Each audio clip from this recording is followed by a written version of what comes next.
Shalom, Israel. Shalom. Welcome to another class with the Israelite School of Biblical History and Practical Knowledge. Shalom, everybody. You can join us here Monday, Wednesday, and Fridays. Monday and Wednesdays from 7 to 10 p.m. Fridays from 6 to 9 p.m.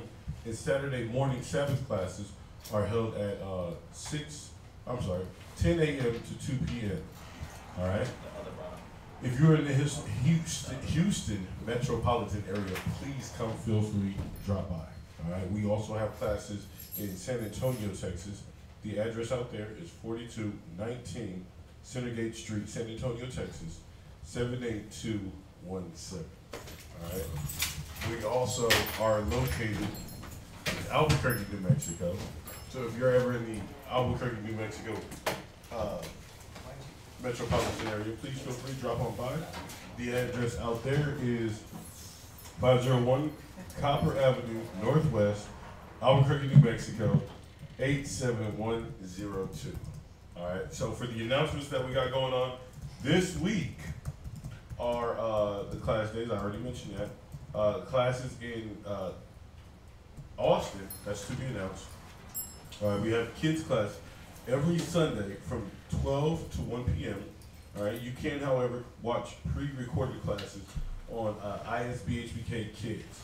You definitely want to get your kids into the scriptures at an early age. The scriptures talk about training up a child in the way that you would have them go, and they will not depart. So the only thing that you can do nowadays, the only inheritance, true inheritance, that you can leave your child besides bills in your name is this law, statutes, and commandments of the Most High. Is knowing who they are according to the scriptures.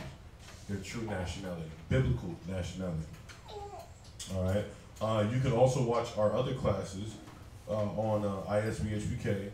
We got like the live class right now. And also, our cable show's coming back up. The season's coming back up, so stay tuned for that because it's going to be on Comcast, channel 17. But that's to be announced for that specific date of when that the cable show's coming up. Also, every morning we have a blog talk radio. blogtalkradio.com/Mashaba, MASHAHBA, Mashaba, and that's Monday through Friday at 9:30 a.m. You definitely want to partake in that before you go to work. That'll give you that morsel, that nutrition that'll make you stable throughout the day. All right. If you want garments, if you want printed out shirts, pants, armbands, headbands, hit us up on Facebook under Israelwear. All right. If you have any questions pertaining to the class or to the topic or any other questions that you might have according to the scriptures, you can text Priest Kazakia at 281-707-2737. All right, that's a text-only number during class hours. Or you can text Priest Quatazah at 303-557-897. Just Priest Kazah at 281-707-2737. All right, again, during class hours, text only. All right, or you can email your questions or concerns at isbhbk.org.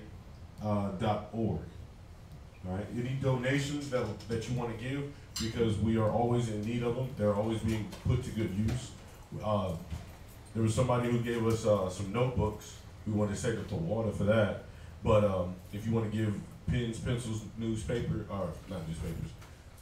pens, pencils, notebooks, highlighters. We just got a box full of highlighters. The water for that too. Dictionaries, Bible dictionaries, thesauruses, the older dictionaries, the older thesauruses, the better. Please keep them coming in. If you have any monetary donations as well, please feel free. We're gonna hit you with the account link at the bottom for the Wells Fargo as well as the Google Wallet. All right. So money is a defense. So any little bit helps, especially the vow that you guys vowed. That's always honored too by the Most High. All right, so what we're gonna do, we're gonna let everybody get a chance to log in, and we're gonna start up with what questions? Yes. Yes, sir. Yeah, we're going to start off with questions. I have a question. Absolutely, sir. What's your question? My question is just on this. No, that's good. Oh. It's just on this one little instance. I'm not really sure where it's saying. It's Isaiah chapter 11, verse 6. Go ahead and read it out. It says, the wolf also shall dwell with the lamb, and the leopard shall lie down with the kid, and the calf, and the young lion, and the fatling together, and a little child shall lead them. Right, it's talking about the peace that the Most High is going to create. That there's not going to be any more commotion. Everybody's going to be in harmony and in sync. No wolves with lambs. That's symbolic. Yeah, no wolves with lambs. I'm thinking like this wolf would devour that lamb. Right, that's why it's symbolic. God. So that's talking about, you're in Isaiah 11 and what? 11 and 6. Right, so when you read from 1 on down, it's talking about Yahweh Shai, right? God. And the Spirit's going to be on him and what he's going to bring to the world, right? God. So when he goes down to 6, that's symbolic, being that there's not going to be no more commotion or wars or battling when Yahweh Shai rules, right? God. So to add to that, you can go to Isaiah 2. We touch on that a lot. Isaiah 2 verse 1. Isaiah chapter 2 verse 1. The word that Isaiah the son of Amos saw concerning Judah and Jerusalem. And it shall come to pass in the last days that the mountain of the Lord house shall be established in the top of the mountains, and shall be exalted above the hills, and all nations shall flow into it. Go ahead. And many people shall go and say, come ye, and let us go up to the mount of the Lord, to the house of the Most High of Jacob. Right. And he will teach us his way. Go ahead. And we will walk in his paths. For out of Zion shall go forth the law, right, the word of the Lord from Jerusalem. So that's what Yahweh Shai is going to bring by him. Don't turn. That's what he's going to bring to the world. The laws, the commandments, right? Israel's going to be the operations of that, right? The Most High, Yahweh Shai is ruling. We're going to rule under Yahweh Shai. The law shall go forth from Zion. And it's gonna, if you read down, it's going to get to the point what it was talking about in Isaiah 11 and 6. Go ahead. Verse 4. And he shall judge among the nations, and shall rebuke many people. And they shall beat their swords into plowshares. So this is what it means by the lamb shall lay with the sheep. Meaning that there's not going to be any more war. God. Go ahead. Nation shall not lift up sword against nation, neither shall they learn war anymore. There you go. You see that? There's going to be peace on the earth. So it's symbolic of, you know, where all this commotion would initially be. Yahweh Shai is going to squash that. God. And the whole earth is going to be at peace. It's going to be in order. Right? God. You can go to Isaiah 14 also.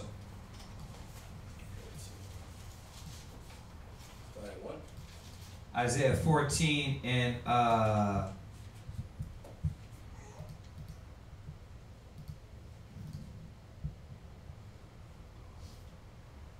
7. Read from 5.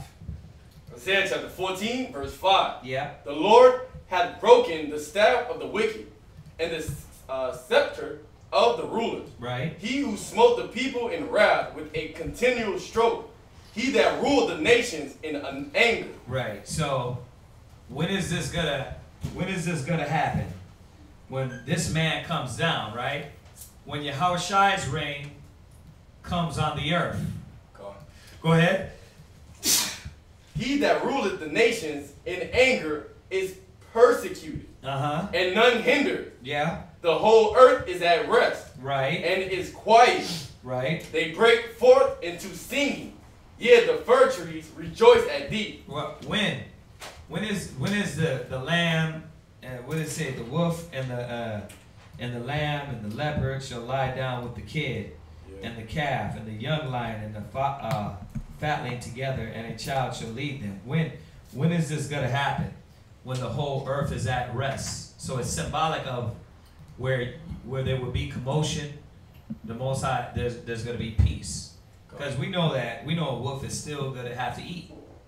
And sometimes that might be the lamb. Right. So this is just symbolism. Okay, go ahead. And the cedar of Lebanon, saying, since thou art laid down, no feller is come up against us. Right. So you see that, right? Right. So it's just symbolic. All right. Water. And more. I have one more. Uh-huh. This is Isaiah chapter 11, same chapter, verse 13 this time. It says, the envy also of Ephraim shall depart, and the adversary of Judah shall be cut off. Ephraim shall not envy Judah, and Judah shall not vex Ephraim. Right. Where are you at? Isaiah chapter 11, verse 13. All right, read it again. It says, the envy also of Ephraim shall depart, and the adversary of Judah. So Ephraim is known as the what? Northern kingdom, right? And Judah is the southern kingdom. So Judah and Ephraim are not going to be vexing each other no more. That you can see more in this time, more so in this time. That's what's happening. You go to California, Judah. It says Judah not envy. It says Ephraim shall not envy Judah. Right. So Ephraim don't like Judah. And when you say not just the tribe of Ephraim, but the 9.5 tribes, they've been taught to hate Judah because their skin color. Because their skin color and things of that nature. You see that? So, yeah, they've been taught that by Esau. So the Most High said that envy that's amongst the 9.5 and amongst Judah, the Most High is going to cease that.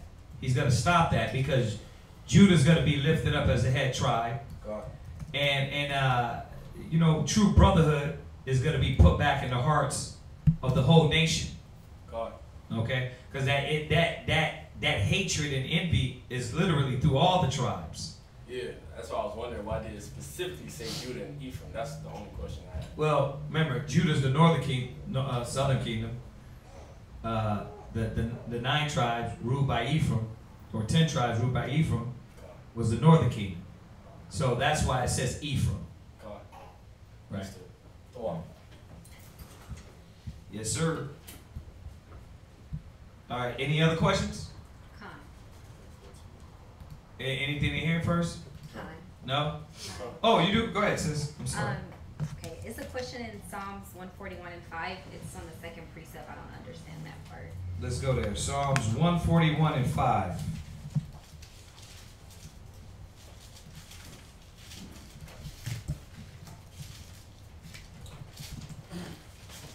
Psalms chapter 141 and verse 5. Psalms 141 and 5. Go ahead. Let the righteous smite me, Uh-huh. and it shall be a kindness. Right. And let him reprove me. Well, it's telling you right there. When it says, let the righteous smite me, we know that you're not supposed to hit anybody. It's symbolic. It says, let him what? Let him reprove me. Let him what? Reprove me. You see that? That's the smiting nowadays. We know back in the days you might actually put a beating on the servant. But we don't do that. So the scriptures is symbolic to say, let the righteous be the one to wake my ass up. Because I'd rather have the righteous man do it than the Most High put his hand against me. Right? So let the righteous what? Smite me. Right? It shall be a kindness. Right. Why is it a kindness? Who is it a kindness from? The Most High? It's a kindness from the Most High to have a priest, a prophet, a brother warn you. Right? Hold that. Go to, was it Job? Go to Job. Just to edify a little more on that.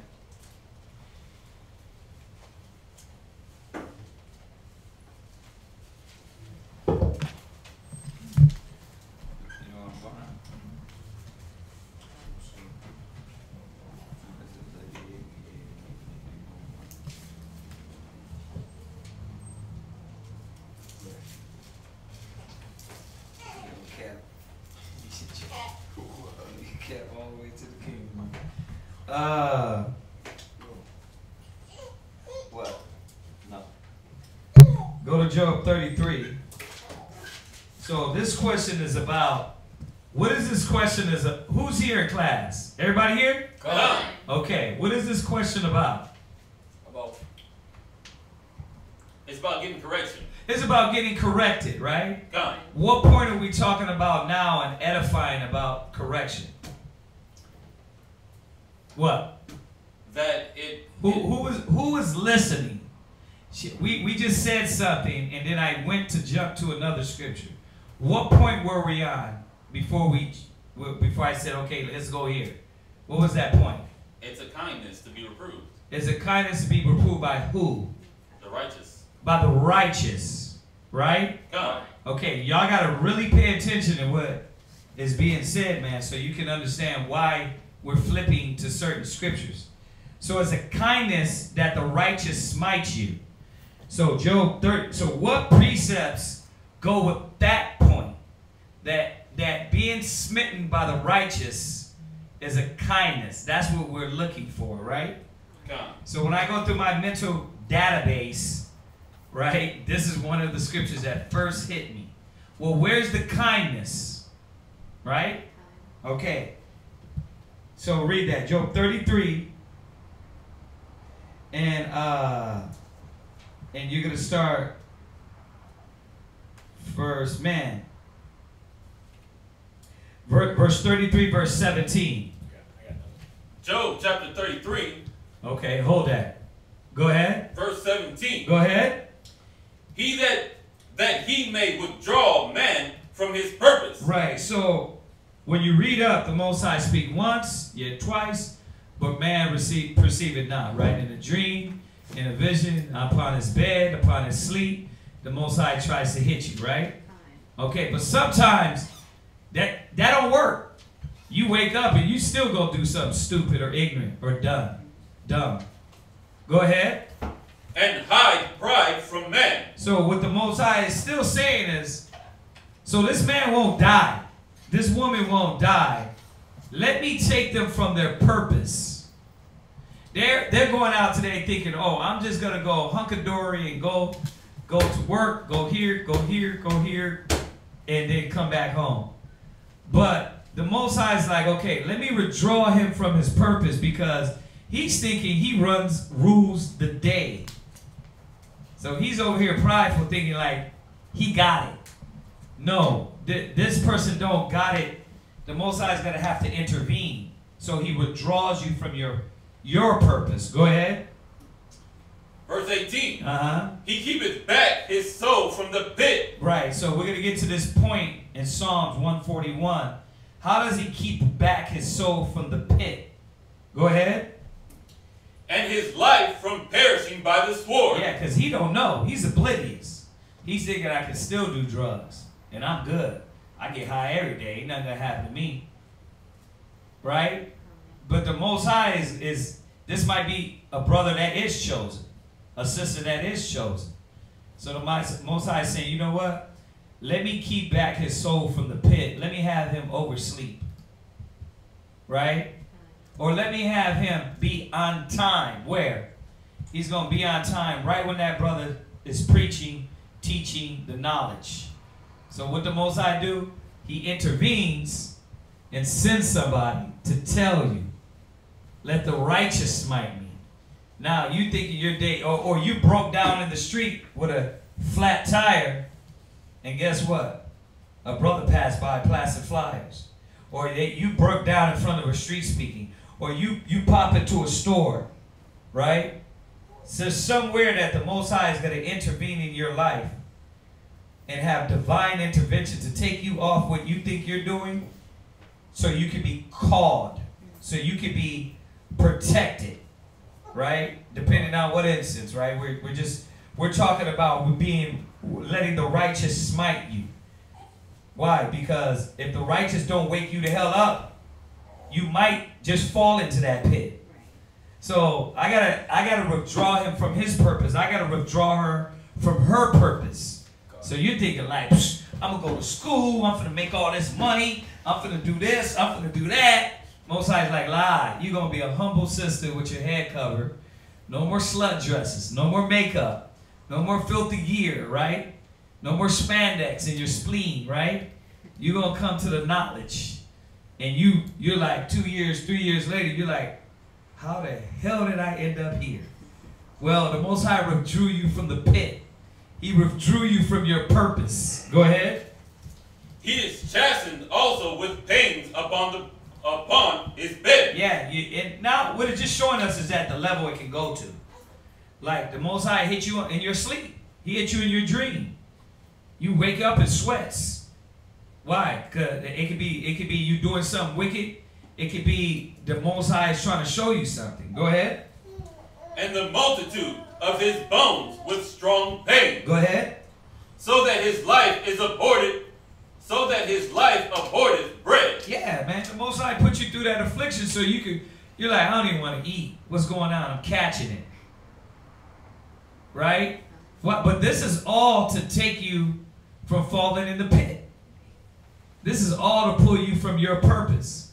We're going to get, it's building up, but I got to break down these scriptures too. Go ahead. And his soul dainty meat. Right, and his soul dainty meat, meaning that, you know how you go through those afflictions where you ain't even thinking about food. You go days without eating. Why? Because the Most High putting you through something for you to start thinking. It says it is better to dwell in the house of the morning. So you catching it. Now you want to pray. And it's perfect time because as you pray and face the east, that's when the Most High was going to send you that cable show, that radio show, that brother street speaking, that flyer. And it's the, wow.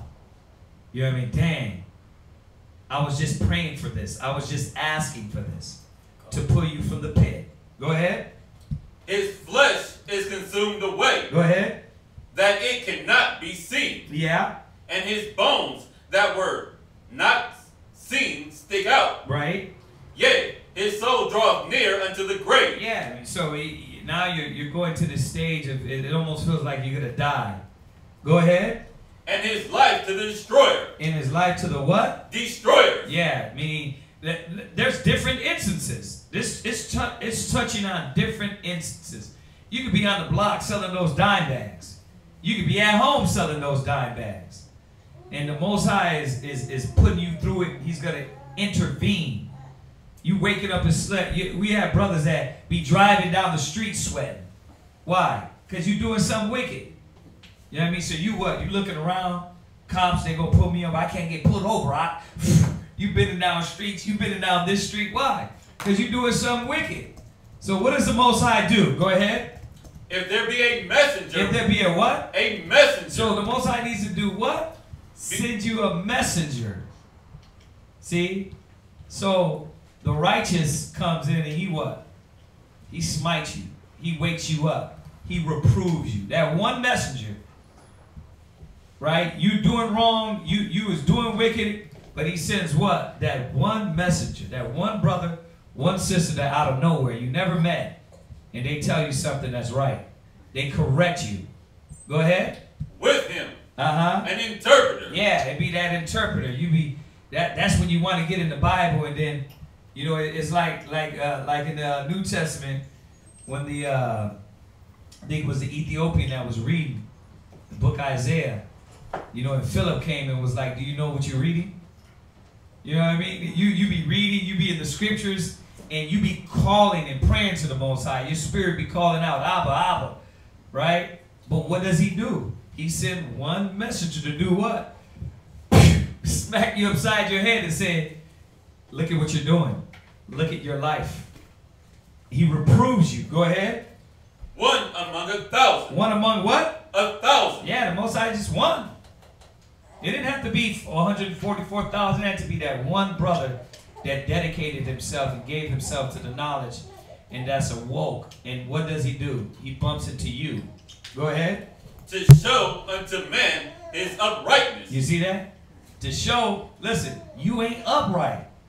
You're off. You're doing filthy. You're doing wrong. Right?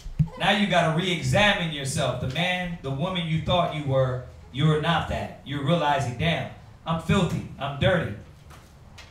I'm a sinner. I'm wicked. Go ahead. then he is gracious unto him. Why is he gracious unto him? Go back, Lamont, Psalms 141, and read it. Let the righteous smite me. He's gracious because the righteous is smiting you. He's waking you up, because if not, what's going to happen? What's going to happen if the righteous don't smite you? What? You're not going to know when you're awful and you're doing wrong. Is that what you mean by that? Or Yeah. You're not going to know. What else? Your own ways will destroy you. I'll show you. Hold those. Hold. 1 Corinthians 11:32. Hold where you're at. Don't let them go. 1 Corinthians 11:32. Because if that messenger doesn't wake you up, if that righteous person doesn't smite you, slap you upside the head spiritually with his knowledge, what's going to happen? If you're not reproved, brothers and sisters don't see that. It's a perfect scripture. Brothers and sisters don't see that. They don't look at Psalms 141 and 5 and say, oh, it's a kindness. The Most High is sending this man out of a baby is a gift. It's a kindness that the Most High is giving you. They're looking at it like, you're always talking negative to me. Correction, you are negative. What the hell are you talking about? Right? So he sends that one messenger so this won't happen. Go ahead, read that. 1 Corinthians chapter 11 and verse 32. Go ahead. But when we are judged, we are chastened of the Lord. See, when you're judged of that, brother, when that one messenger comes and says, that's off. Sis, that's wrong. Bro, that's not how you take care of your kids. That's not how you teach your wife. Sister, that's not how you dress. That's not how you talk to your husband. See, go ahead. That we should not be condemned with the world. See, because if you don't got that one messenger, guess what's going to happen? You're going to fall into that pit. You're going to keep making mistakes. My people were destroyed for lack of knowledge, because thou hast rejected knowledge, I will reject you. You're rejected. So now you don't got the messengers or brothers in the kindness around you. You don't got AI. Get on the right path. You see that? So where do we leave off at? Go back to Job 33, and then we'll go back to Psalms 141. Job chapter 33 and verse 24. Go ahead. Then he is gracious unto him, and saith, deliver him from going down to the pit. You see that? Where's the graciousness in? Where's the kindness in? Because the messenger is giving you that good word to save your soul. Go ahead. I have found a ransom. His flesh shall be fresher than a child. See, then you're going to be renewed. Then you're going to be that new. Why? Because the Most High has enlightened you. He has given you the knowledge. He has woken you up. So now you're going to be renewed. So jump back to her question, Psalms 141. You said you got one to add with that? God, it was just despising this. Don't despise this question otherwise. Okay, that's a good one. Go ahead. Psalms chapter 141. Let the righteous. Psalms 141 and what? Verse 5. Go ahead and read it. Let the righteous smite me. Let the what? Righteous smite me. So that's what it means. Let the righteous smite me. Let the righteous correct me. Let that righteous brother or sister tell me where I'm wrong or I'm off. Go ahead. It shall be a kindness. And let him reprove me. Let him what? Reprove me. Right. What is to be reproved? What is to be reproved? Who knows? To be correct. Look up the definition. You're right. To get correction, right? But what does the definition say?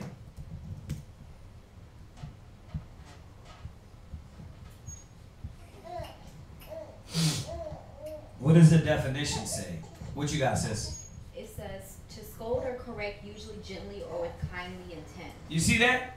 So reproving is to scold or correct with kindly intent. That's the love that brother or sister telling you. Because what happens? What happens when you're not told? Continue in sin. Go to Proverbs 15 and 5. Jump to Proverbs 15 and 5. Hold where you're at. See, a lot of brothers and sisters don't understand it's kindness, it's love. That's why I try to simplify it and tell you, bro, we're not doing nothing to you but verbally chastising you. But if you can't go through a verbal chastisement, bro, you're prideful as hell. You can't be told when you're wrong, pride goeth before destruction. See, read that, Proverbs 15 and 5. Proverbs chapter 15, verse 5. Go ahead. A fool despises his father's instruction. And that's what it is. If you're not told, if you don't want to hear and kindly correct it, you become a what? Read it again. A fool despises his father's instruction. A fool despiseth his father. You become a fool. You don't want to listen. Go ahead. But he that regardeth reproof is prudent. Right, but he that regardeth reproof is prudent. So, go back to Psalms 141. Con, let the righteous smite me. Right, let the righteous smite me. Go ahead. It shall be a kindness. And let him reprove me. Right. It shall be an excellent oil. Right. Which shall not break my head. It shall what? Which shall not break my head. I mean, let's be real. Is it going to kill you? Is it going to kill you? Lie. But what is it going to kill? That pride? Because you don't want to be told the right way to function, to deal, to think, to act. Right? This is why you got to watch that demon, that ulterior motive. I'm waiting. Right? When somebody says something, this is my exit. That's how you know. I'm going to say it once again. How many of you get in these relationships and then the first argument, you pack your bags? That shows you don't love them. See, that's what the Most High. Same thing with the Most High. The first time you get corrected, you want to pack your bags. Why? Because that be in your spirit. You be looking for an exit, an outro. So I don't got to deal with this. So you got to understand that the Most High is, at this point, giving you kindness. God. It's kindness to you. Go ahead. Which shall not break my head. For yet my prayers also shall be in their calamities. It says, and yet my prayers also shall be in their calamities. So now he's jumping. What? Right, go there. Proverbs 9 and what? 9 and verse 9. Right, Proverbs 9 and 9. Down. Down. Proverbs chapter 9, verse 9. Give instruction to a wise man. Do what? Give instruction to a wise man. Well, how do you know a fool? How do you know a fool and the difference between a fool and a wise man when dealing with reproof? They don't want to hear. A fool don't want to hear.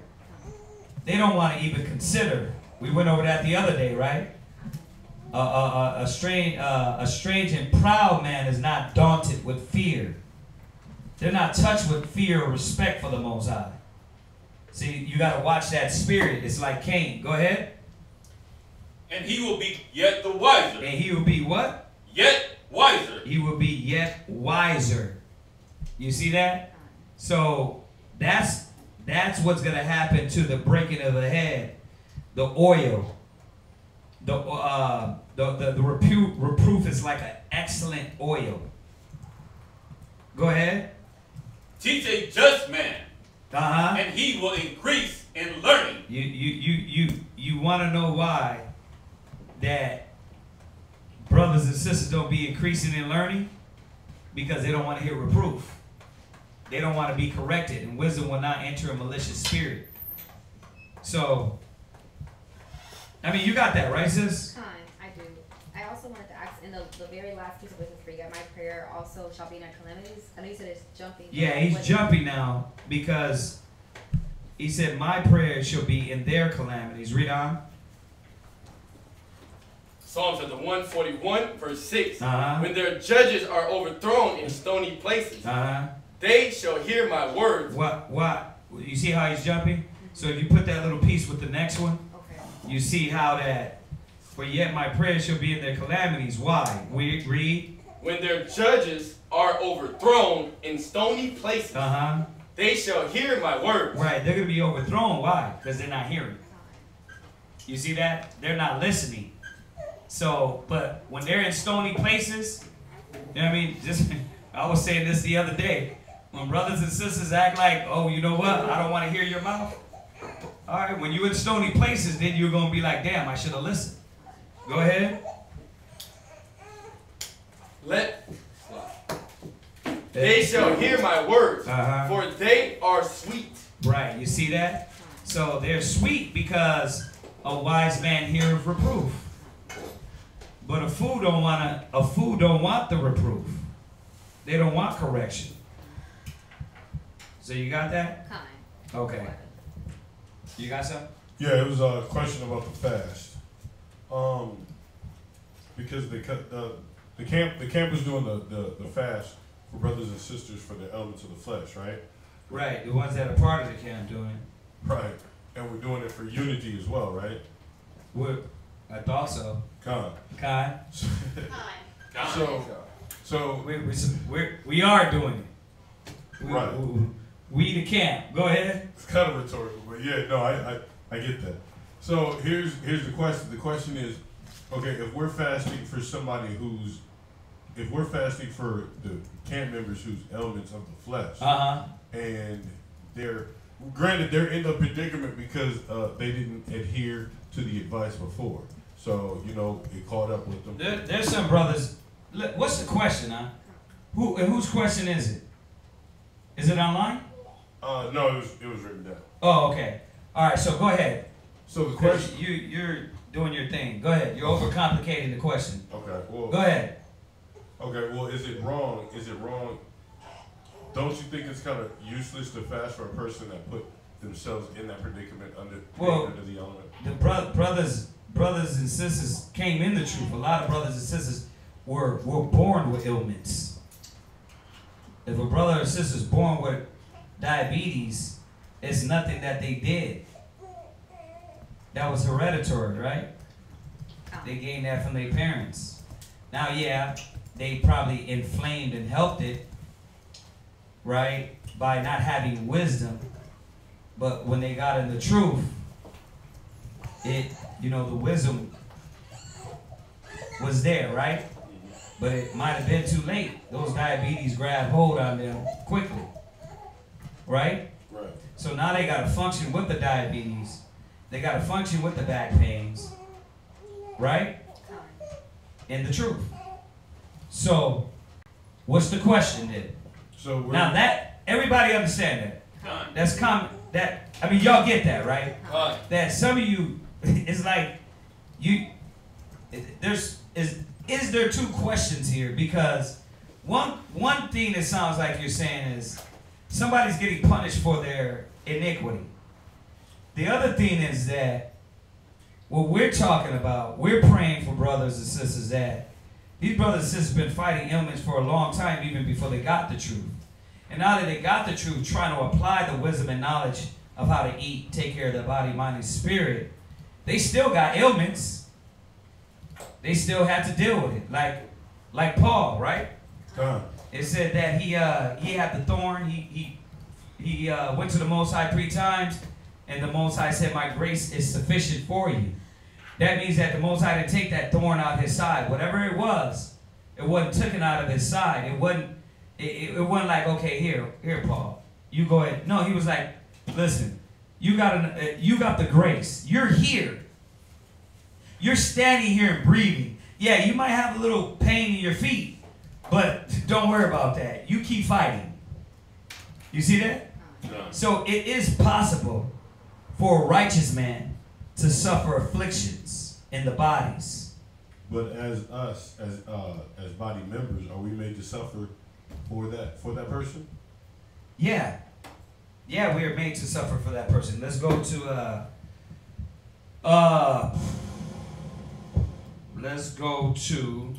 I got one. Where's it at? Romans 5. All right, let's go there. Romans 5 and what? And 8. Is it on point? While we were sinners, Christ died for us. What? While we were yet sinners, Christ died for us. What was the last statement you said? I said, should we, as body members, are we supposed to suffer for that for that other person? So where you going? Romans 5 and 8, like Christ suffered for us. When is that what it said? Yeah, that's how I heard it. That's how you heard what? Oh, well, the question, the end part, and then this verse going with that. Well, what did you say again? I'm sorry. I got to start having these brothers and sisters in here answer these questions. So I want to know where y'all logic is with it. What's the last thing you're asking? We as body members, are we made to suffer for other people, for other body members? Okay. Right, and I went there because we're striving and we're working towards our perfection and being like Christ. And what was Christ's example? While we were yet sinners, he died for us. You know. Okay. And then, okay. Hold on a second. Hold on a second. Okay. How you getting to his point though? Well. How many scriptures you got? One. Yeah. That was, everything you just said is in that one scripture. Right. I'm asking you. Yes, is it? Yes, sir. Yes, all sir. right. All right. Read it then. Let's see where you at. Romans chapter 5, verse 8. But God commended his love towards us in that while we were yet sinners, Christ died for us. So how is that answering the question what was the question? If we being body members, are we made to suffer for other body members as well? How is that answering the question? Well, it's leading. Right. I didn't have any other. It could be leading there. Yeah, I didn't have any that's other fine. like right on top of the deck. That's fine. What I'm saying though is not straight to the point. And answering the question. You can go to there, but maybe after you, like there's scriptures that can go right on the question. All right, go to Romans 15 and 1. Romans chapter 15 and verse 1. Right. So his question is, I'm sorry, say it again. I'm trying to think of scriptures while I'm asking you. Go ahead. Do we as body members suffer for our other body members? Right. So read that, Romans 15 and 1. Romans chapter 15 verse 1. We then that are strong ought to bear the infirmities of the weak. Yeah. So you see how more that direct that is? God. So we then are strong ought to what? Bear the infirmities of the weak. Yeah, so you got brothers and sisters that are stronger, that are more functionable, right? Able to bear the infirmities of the weak. Yes. So that will happen. All right, where you at? 1 Corinthians chapter 12 and verse 26. Go there.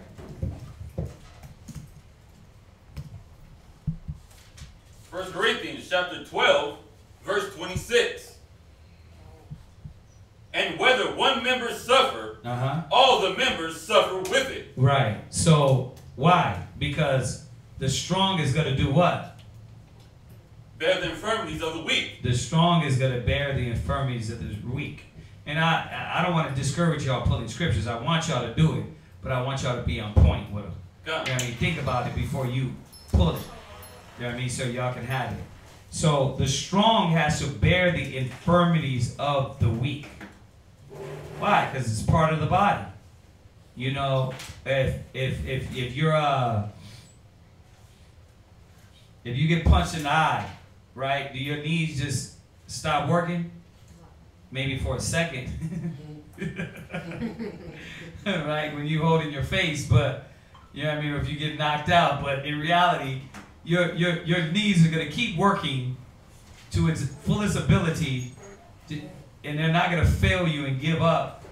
They're gonna keep bringing your body along as you as you are punched in the face.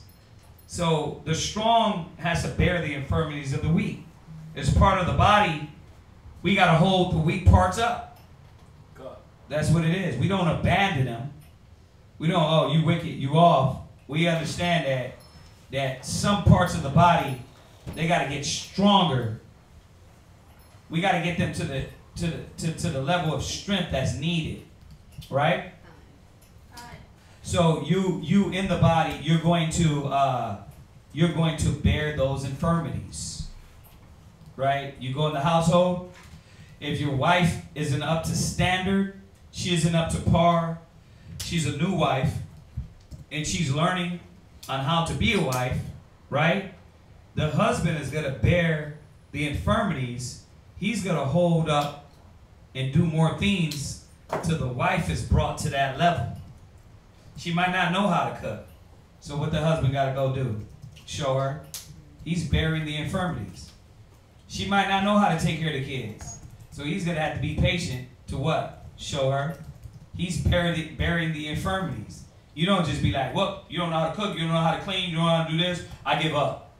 Like, but you got water. Same thing with the man, right? She has to bear his infirmities and see, okay, he's not the best decision maker. How do I get through this? Well, you gotta be there, support him, be that pillar of rest, and still bear his infirmities. Bear those infirmities. Y'all get that? God.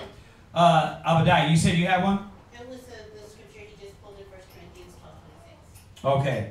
So y'all see that? God. So, yeah, we are going to bear the infirmities of the weak. We are going to deal with, when you got brothers and sisters. We do it all the time, huh? You know what I mean? We do it all the time. We got brothers and sisters that are slow. They might not even be physically slow, but they might be slow in processing and thinking, right? But we need them to function on a level to get things done. But what do? It's like when we go to the business, we go over there to the zone, you got a brother that can't pick up quick. Like, you got certain brothers that go, yeah, I get this. Boom, they can think through things, see the problem, solve it, problem solvers.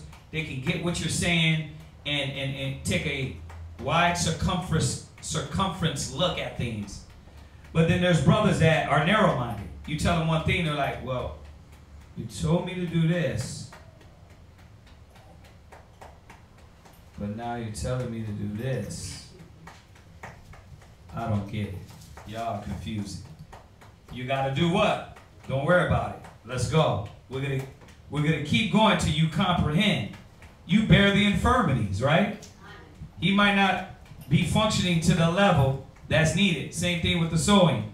When you get the sewing, the sister goes there, if she's frustrated, like, I don't want to learn how to sew, you're like, okay, sis, don't worry about it. You gotta bear that. We do it all the time with many of things. And then the sisters ignore that. Yeah, we know, sis. We were like that too. Come on, let me show you. But the needle, it just keeps coming out. It keeps breaking. And you're like, don't worry about it. This is what you're going to do, sis. Relax. You're bearing that infirmity. You're bearing that irritation, that simple mind. You're bearing that lack of love, because that's how they be through their folly, through their simplicity. You was going to say something? The scripture in Philippians 1:29, could that go with the... Philippians 1:29. Let's shoot over there. Philippians 1:29. Philippians chapter 1, verse 29. Wait till they get it. So what's the first scripture we pulled? And then where did we go after that? 1 Corinthians 12:26. 1 Corinthians 12:26.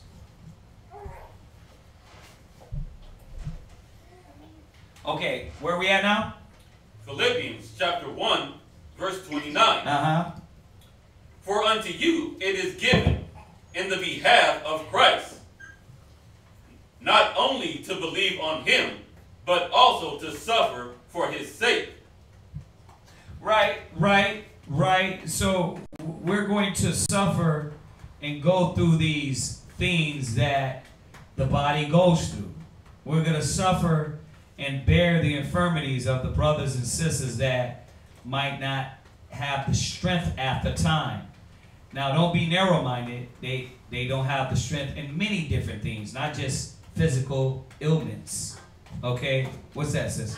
I was just, oh, I'm sorry. Go ahead. Go ahead, I was gonna Abadai. say, it was kind of on that point that you were just talking about, like some don't have that, they're slow in some things, right? So Right. we have to bear and suffer and you know, we may have to pick up the slack or, Yeah. you know, be patient with them until they catch up, but we have to do double work. Like Yeah, said, you have to do learn double that. work. Yeah. And it's just, listen, it's just the mental work is a double work.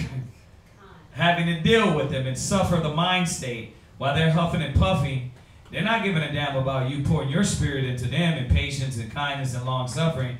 They're just like, I don't want to do this. My husband made me. He got me over here. And then you got to deal with that. Then you got to counsel. Then you got to be patient. Then you got to be, you know what, sis, don't worry about it. You'll get it. Right? You got to go through all that and still keep your composure and wisdom and love and righteousness. So you bear those infirmities. What's up, sis? What Ecclesiastes 4 and 10 work with it too? The two are better than one? The The one fall, the other be there to pick them up? Yeah, you can go there also. So, you can go there also. Before you go that one, go to Romans 14 and 1.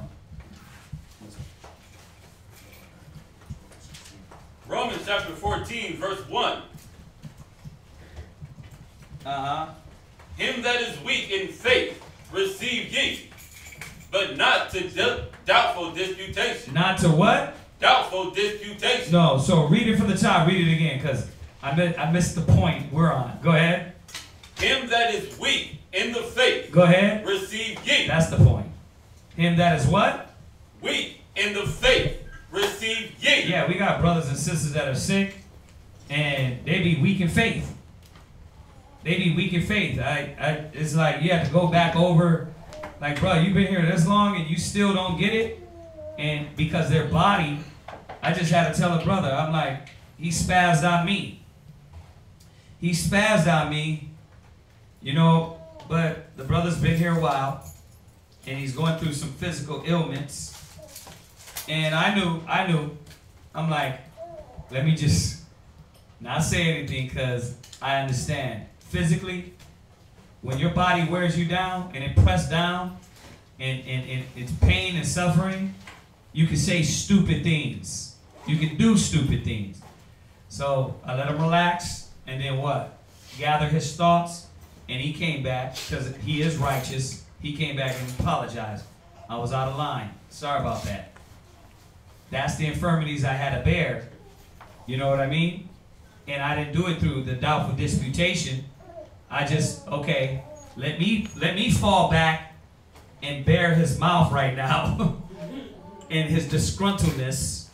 And then I know this man, this brother, is going to kick up out of that. So, y'all see that, right? Where you at? 12 and verse 16. What? Romans chapter 12 and verse 16. Romans 12 and 16. Romans chapter 12 and verse 16. Be of the same mind, one towards another. Mind not high things. Right, so be of the same mind one towards another. Go ahead. Mind not high things. Mind not high things. Go ahead. But condescend to men of low estate. There you go. So yeah, we're going to have to bear the infirmities of the weak. Y'all see that? That was what? Romans chapter 12, verse 16. Right, so you got to condescend to the low estate. So yeah, of course we're going to bear their infirmities. Of course you're going to say, damn, yeah, I'll go on the fast. Why? Because the Most High said the fervent prayer of the righteous availeth much. Right? He said, how good is it for brothers and sisters to dwell together in unity? Right? That ye be perfectly joined in the same mind and the same judgment. So all these things we're doing in the unity, it says, The fervent prayer of the righteous avails. So the Most High hears us. He hears us. You know? And most of all, you understand these essential elements in the Bible. Condescending, coming down to the brother of low estate, and not, oh, well, but that's him. He must have did something wrong. Then why the hell it say pray for them? Lay your hands on them. It don't say, listen, he did something wrong, she did something wrong. And we know brothers be doing things wrong. But we still pray for them. We still pray for them. We ask the Most High to remove those demons from their brain so they don't be destroyed. All right? You got another one? What's that? Ecclesiastes chapter 3, verse 18. The greater thou art, the more humble thyself. Right, that's good. You know, now we're it's good, but now we're extending out there. You know what I mean? It's going on to Moses. Hold on. Let's go to Ecclesiastes. I like the Ecclesiastes 4 and 10 that she put. Yeah. I like the Ecclesiastes 4 and 10 because to be able to condescend to the low estate, you got to understand why you're there. That you're part of the body. Right? See, a lot of people don't understand that. They're like, well, I'm here. You know what I mean? I'm just another Negro in class. Right? Another ninja in class. Right? Nah, it don't work like that. Y'all got to understand, we're a body. We're supposed to be working together in unity. We're supposed to be built into a family. You know what I mean? And then it extends to nation. So, go ahead and read that. Ecclesiastes chapter 4 and verse 10. Uh-huh. For if they fall, the one will lift up his fellow. There you go. That's why it says, woe to him that is left alone. So why is the brother there? Why is the hand there? When your knee gets bumped, you just ignore it. Your toes get ripped up, I ain't gonna put nothing on that. You get punched in the eye, you don't hold it. What happens? Right when you get punched in the face, your hand goes what? Ow. Why? Because your body is working together for all the functioning in the pieces of the body. So when you're bearing the infirmities of the weak, when you condescend to the low estate, you're going and being and dealing with these parts of the body that need the help and need the strength. So what do? You right there to pick them up. Hey, I know you're listen, we just went over it with your question, right? It said, let the righteous smite me. Right? It should be a kindness to me. Right? Then we went to Job 33, and he said, what? If there be one of 1,000, one messenger, right? That one messenger is turning them back. So all these things correlate. They go together because why? It's really the graces of the Most High that is having that brother or sister there to be able to say, hey, sis, that's off. That's wrong. Hey, let me help you up. Hey, you need help? Not to look at you and be like, you got 75,000 bags, and you're like, that looks heavy on her. And you just look away. You know, it's a courtesy, it's a respect, or order, or love. And you say, dang, this person needs help. Let's help them. Yeah. What's that, Abadiah? Oh, what about to the point that you're on right now, Galatians chapter 6, 9 and 10? Oh, hold on a second. Let him throw his in there real quick. Hebrews 13 and 3.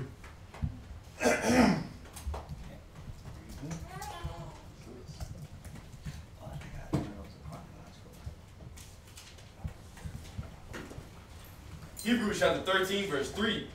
Remember them that are in bonds, as bound with them. Wait.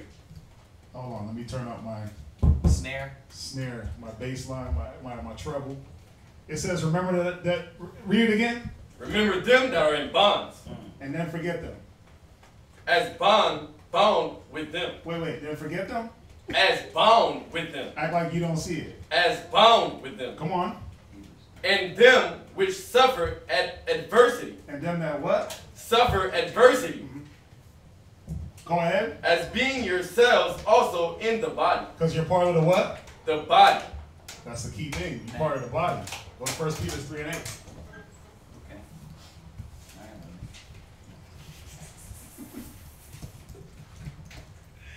Battle it all day, baby. No. Oh, that was Hebrews 13 and 3. Hebrews 13 and 3. Yeah. Go to 1 Peter 3 and 8. 1 Peter chapter 3, verse 8. Uh-huh. Finally, be ye all of one mind. See, if we're all in the same mind, then when you're going through something, I'm going through something. And there's reasons why. Because now, if you're watching closely, a person's going through their battle and they're getting the counsel and all the right medicine to fix it, you can stand by and watch and say, wow, that's how they fix that. Or you could be the help. So that now when it's time for you to go through what they went through, you have the remedy, you have the method. You see that? So it says be what? Finally, be ye all of one mind. Yeah, if we're all in the same mind, same judgment, we're going to deal with all situations the same. Think about it. It's not just saying be in the same mind for just for one thing and then leaves everything else out. We got to be in the same mind towards one another. Damn, this brother needs a ride, let me get him. Oh, this sister needs this, let me hook that up. If you have it. Read. Love, having compassion. What? Having compassion. Yeah, this is what they lack in the world. They don't have compassion for one another. They don't have compassion. They lack that empathy, that sympathy. They don't have sympathy, empathy, or compassion. Those are three different things that you should have towards people as a Hebrew Israelite, especially those of the faith. Read. Love as brother. Be pitiful. Be what? Pitiful. Why? Because you might be. Yeah, no, go ahead. You might be overtaken in the same faults. So you got to be pitiful to your brother's situation and say, "Damn, I don't want to go through that. Let me pay attention. Let me be compassionate towards this man." Because you know, people go through things and we don't know how it feels when we don't know what they're thinking or what they're feeling. Unless you've been through it. Unless you've been through it. But a lot of us haven't been through a lot of things. A lot of us are young and naive and really haven't been through anything as an Israelite. But that's why it says you're part of the body. You know what I mean? If you're an Israelite, you're part of this. You know what I mean? You're looking at your people. You're looking at your people and you're hurting with them. You understand? For the hurt of my people? For the hurt of the daughter of my people, I might hurt. Right. Jeremiah 8:21. Right? So, yeah, you're going to go through that, man. Pitiful. I like that. Was that it? That was it. You have one, sis? Abadiah? No. Hoffman trumped me on his. Oh, no. Right. He trumped you on that, right? Okay. Very on point scriptures. Mine was kind of over to the left a little bit, but he brought it back to the center. He brought it back, right. Straight down the track. Straight back on the track. Right, okay. And you get those when we go over these topics. Remember, you want to hit closest to the center as possible. You know, so when these questions are asked, you want to hit them like that, unless it's just so far of a question that where it's like the scripture don't speak on that verbatim. You know what I mean? So, but yeah, I guess somebody was saying, well, you know, what's the necessity of us fasting for brothers and sisters that are in pain and hurt? Oh. But, yeah, but that's the thing, that's the love you gotta have in you. Listen, there's a brother on Facebook. There's a brother on Facebook that put out a thing saying that the whole nation should fast for each other. Yeah.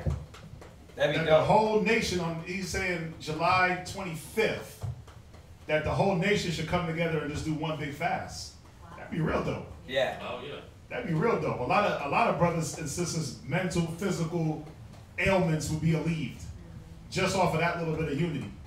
You know, whoever did participate, that'd be dope. Unity's in power, man. That unity's power. You know? So, according to the scriptures, it is no doubt that we're supposed to be doing these things for our brothers and our sisters in the spirit. All right? Was there anything else on there? Online. What you got, sis? It says, what's the universal law madness? What's this universal law madness? The universal laws. That's them not wanting to give credit to the Most High. That's what that is. It's universal things that are common in the universe, but they won't say, "Oh, this is the Most High." They gonna say, "This is the universe. It's the Big Bang." Like what goes around comes Yeah, around. yeah. Like what goes around comes You around. reap what you sow. Right. You read what you sow. They don't want to give credit to the Most High. Right. You know, so it's just like them saying, you know, the earth started with a bang, but who hit the bang? Right? So that's where that universal laws come from. You know, that's why anytime I speak on that, I make sure I say they stole that from the scriptures.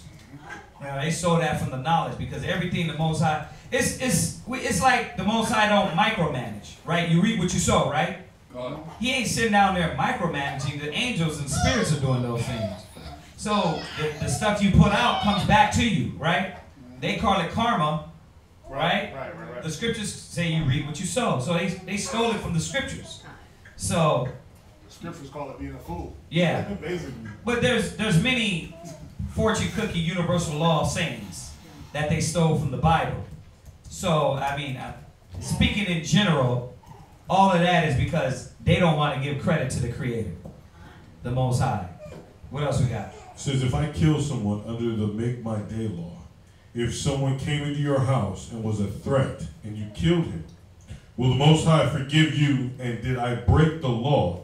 Scripture, if possible. Let them answer that first. Who knows where to go on that?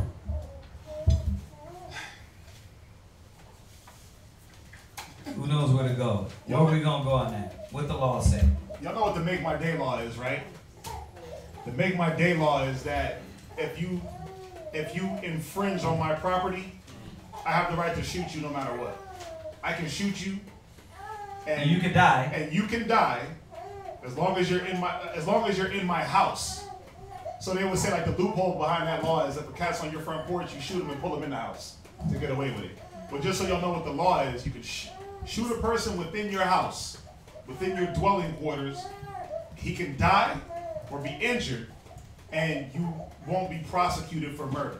Yeah. Now, what does that have to do with the scriptures? First of all, you can defend yourself. Right? Right? Oh, yeah. The law says, go to Exodus 20.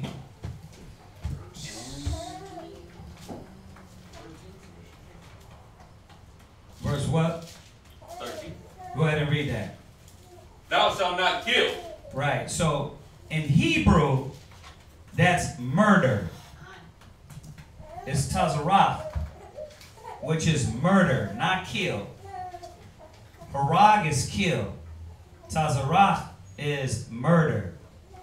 So, according to the Bible, killing will come into the place is if you do what? If you defend yourself, right? Or war.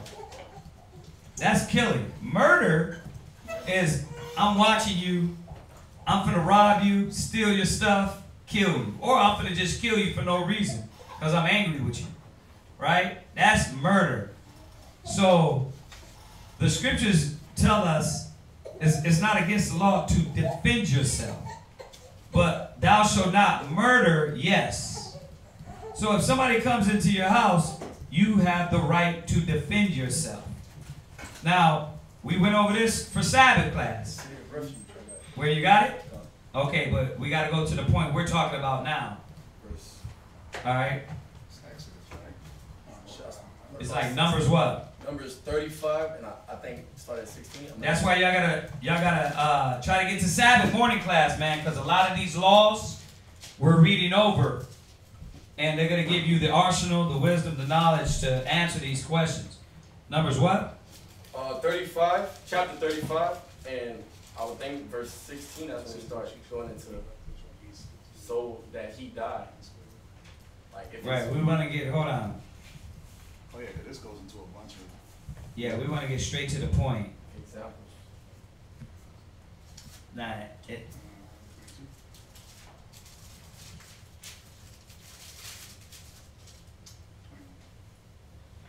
what is it, Numbers 35:21? Go ahead. Numbers chapter 35, verse 21. Oh, that's Go ahead. Or in enmity, smite him Oh, with no. You're at 21? That's not it. 35 and I 21. know what you're talking about. Let's get up. What about 30? You should take no satisfactions for the life of murder. Verse 16. Come. And slop. Numbers chapter Oh, 30. verse 15. I'm sorry. Verse 15. Numbers chapter 35, verse 15. These 6 cities shall be a refuge, both for the children of Israel and for the stranger, Go ahead. and for the sojourner among them. Go ahead. That everyone that killeth any person unaware, And wait, everyone that what? that killeth any person unaware, Right. may flee thither. Right. So there was refuge cities. There was for situations like we're talking about. If you made a mistake and killed somebody, right? Or if you kill somebody through protecting yourself, right? You have cities like that, where you will go to this refuge city, and they would judge. You would be there until a time of judgment, and then, whatever, depending on the judgment after that. But to determine whether it was a mistake, it was self-defense, or it was murder. Right? So you have these instances. Go ahead. And if he smite him with an instrument of iron, Uh-huh. so that he die, Right? he is a murderer. Right? The murderer shall surely be put to death. So, you got the instance. Murder, you're going to be put to death. According to the scriptures. Go ahead. And if he smite him with throwing a stone, Uh-huh. wherewith he may die, Right? and he die, Right? he is a murderer. Right. So, you use some utensil to kill somebody. Right? That's murder. He's telling you. Go ahead. The murderer shall surely be put to death. Go ahead. Or if he smite him with an hand weapon Uh-huh. of wood, Uh-huh. wherewith he may die, and he die, Uh-huh. he is a murderer. Right? The murderer shall surely be put to death. Right? The revenger of blood himself shall slay the murderer. Mm-hmm. When he meeteth him, he shall slay him. Mm-hmm. But if he thrust him of hatred, or hurl at him by laying of weight, that he die, Right? or in enmity smite him with his hand, Okay. that he die, Uh-huh. he that smote him shall surely be put to death. So these are the instances where the intent was there. You murdered. Go ahead. For he is a murderer. The revenge of the blood shall slay the murderer, Go ahead. when he meeteth him. But if he thrust him suddenly without enmity, If he do what? thrust him suddenly without enmity, Meaning that if somebody come into your house, you don't know this person to hate them. Right? All you doing is what? Defending yourself. You didn't set them up. You didn't create the situation. You're defending your house. There's no enmity there. It wasn't no preconceived thing to kill this person. Go ahead. or have cast upon him anything without laying of weight, Uh-huh. or with any stone wherewith a man may die, Right. seeing him not, and cast it upon him, Go ahead. that he die. Right. And So you doing something, right? And you're axing the tree, right? And the tree things fly off and chop somebody in the face and they die, right? That's not intent. You didn't. It was. I mean, Esau got that now too. You didn't set them up. You didn't plan. You didn't conceive. That's why they have different degrees of murder and manslaughter. First Right. degree, second degree, third degree. You got your third degree manslaughter, first degree, because the manslaughter wasn't with intent. The first degree murder is intent to kill. So you have your different degrees. Like, where you at? What verse? 23. Right. Yeah, you see at 22. But if he thrusts him suddenly without enmity, just think about it. If somebody breaks into your house, again, you didn't hate that person before they broke in your house. You didn't even know. So there wasn't going to be any hate in your heart to say, let me defend myself. So now, if you put them down, that comes into play of, now we know what the law says. We know what the make your day law says. But now think about it. If he's running out the window and you shoot him, did you have to shoot him? Because you got cases like that. Right, and that's where it comes to conscience. Right. You know, Right. where individual conscience, you have to understand what you're dealing with. You know, like if they're leaving, and they're running, do you got to blow their back of their head off? You don't.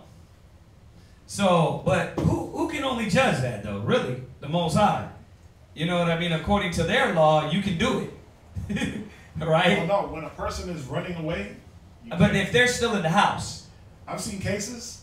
Oh, where the person was like got their back turned, they got shot, and they sued the person that shot them. Okay.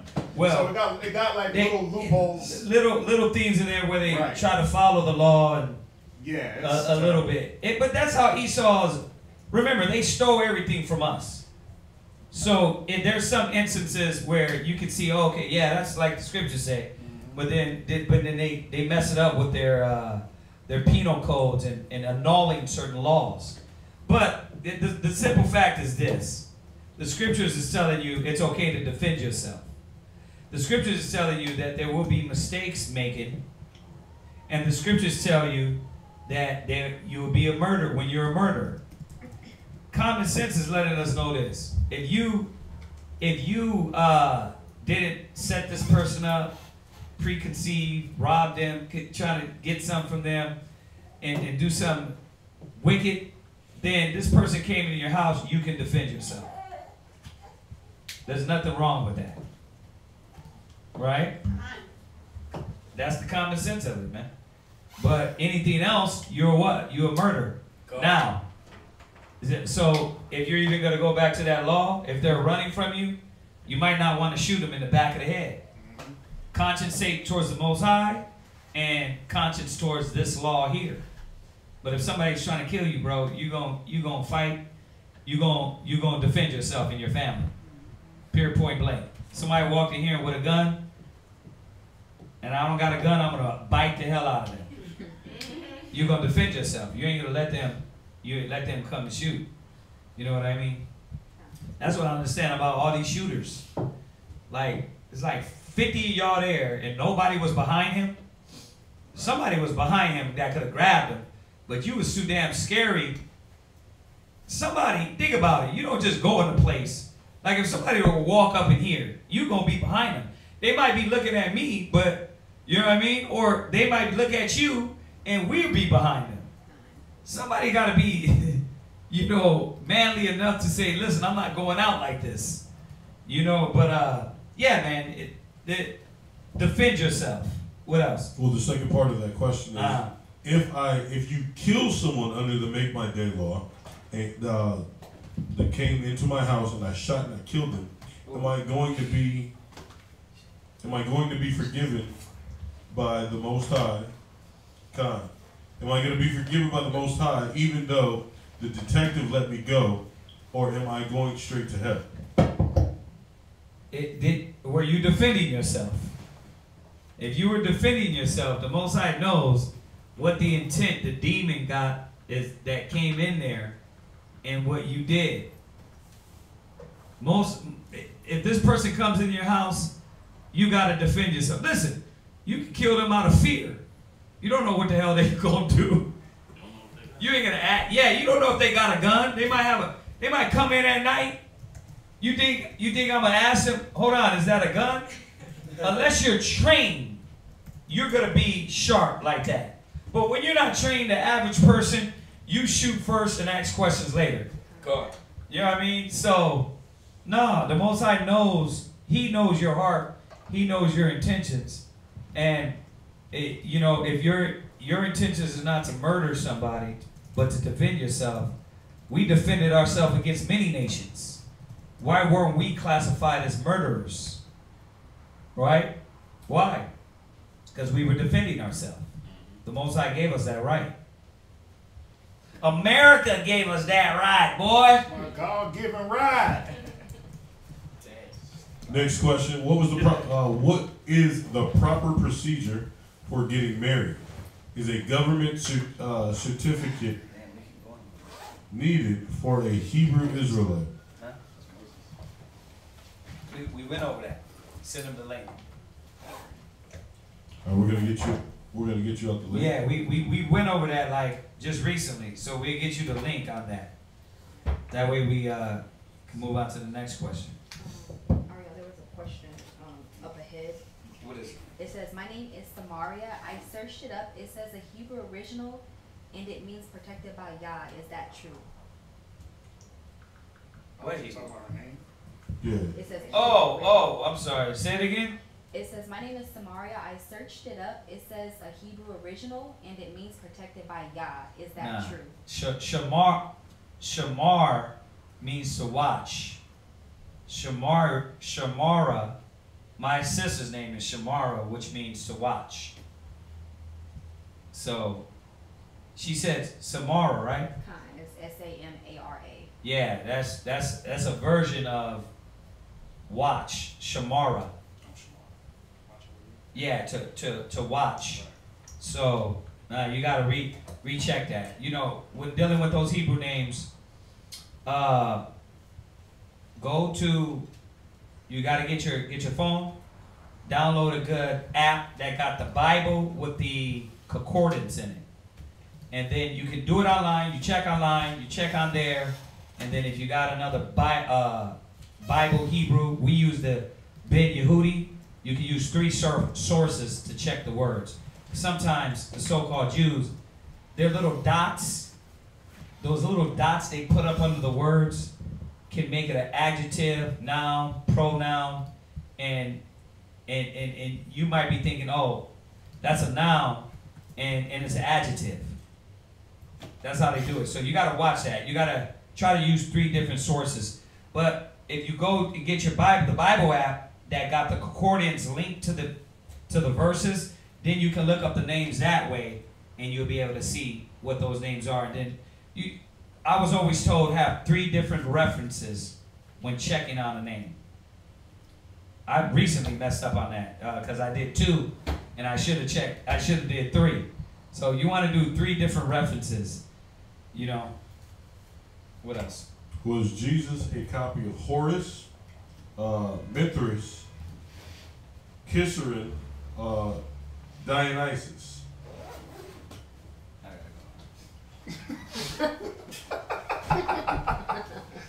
God. I got a long drive. You gonna leave me with that one?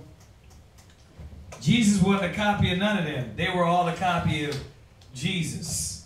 Hamashiach. Now we know his name is not Jesus. That's not his original name in Hebrew, but they were all a copy of him. The Christ was known from the beginning. So all this Egyptology, all this what is it, ISIS, African Horus, all that madness comes from all these other nations trying to be like the Israelites. Krishna. Yeah, Krishna. Yeah, all that comes from nations trying to be like Christ. You read about Christ all the way back in the beginning. All the way back during Abraham. So, no, the Bible is not a ripoff of these other nations. The other nations ripped off our identity, our knowledge from they ripped off our knowledge and used it for their gods and beliefs and things of that nature. Thor, Isis, Horus. Their story's stupid. It's like their brothers having sex with their sister, and then what is that? It don't have nothing to do with the Bible. Right. Well, see, they twist it around though. They twist it and say Jesus, the Christ, was stole from their ideas when it actually is the other way around. The only way you're gonna believe that is if you believe in Yahweh Shai. You believe in the Christ of the Bible. So, all right. What is it? It says, what was it? You gotta go on to. No, go ahead. What is it? One more. Okay, last one. Are mediums real, and can they really talk to the dead? Who? Mediums. No. Palmeters. Yeah, they real. Yeah, they're real. They're really demons. They're real demons. That's why the scriptures say, don't mess with them, don't deal with them. Right? So go to Let's go to the Old Testament and show. Right. Right. Let's go to the Old Testament and show them that. There you go. Where we at? 1 Samuel 15:23. All right. 1 Samuel, chapter 15, verse 33. And then go, you want that, and then, yeah, I want that also. Get that one first. Wait, 1 Samuel 15 and Exodus chapter 22 and verse 18. And then after this, we're going to hop into his class. this 1 Samuel 15, verse 33. What did he just say? Exodus. Exodus chapter 22 and verse 18. Exodus chapter 22 and verse 15 or 16. Sorry, 18.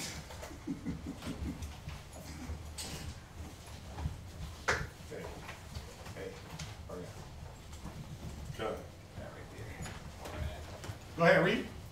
Thou shalt not suffer a witch to live. Wait, what should happen? Thou shalt not suffer a witch to live. Wait. Go and let them talk to talk to your dead uncle.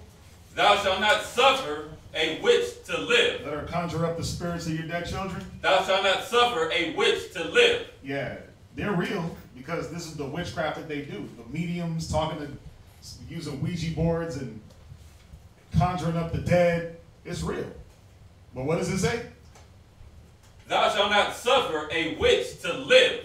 Yeah, go to Galatians. Well, did you finish that? Go ahead, go to Galatians 5 and 20. 5 and 19. Galatians chapter 5, verse 19. Yeah, we gotta understand that mediums and things, they're not of the spirit. There's nothing spiritual about a medium. They're definitely real, but it's a carnality, it's a carnal thing. Read that. Galatians 5:19. Now we know the works of the flesh are manifest. They are what? Manifest. The works of the flesh are manifest. Go ahead. Which are these? Read. Adultery. What? Fornication. Come on. Uncleanness. Come on. Lasciviousness. Read. Idolatry. Read on. Witchcraft. What? Witchcraft. Yeah. Witchcraft is the work of the flesh. So it says the works of the flesh are manifest. And witchcraft is one of them. Go to Romans. Go to Romans.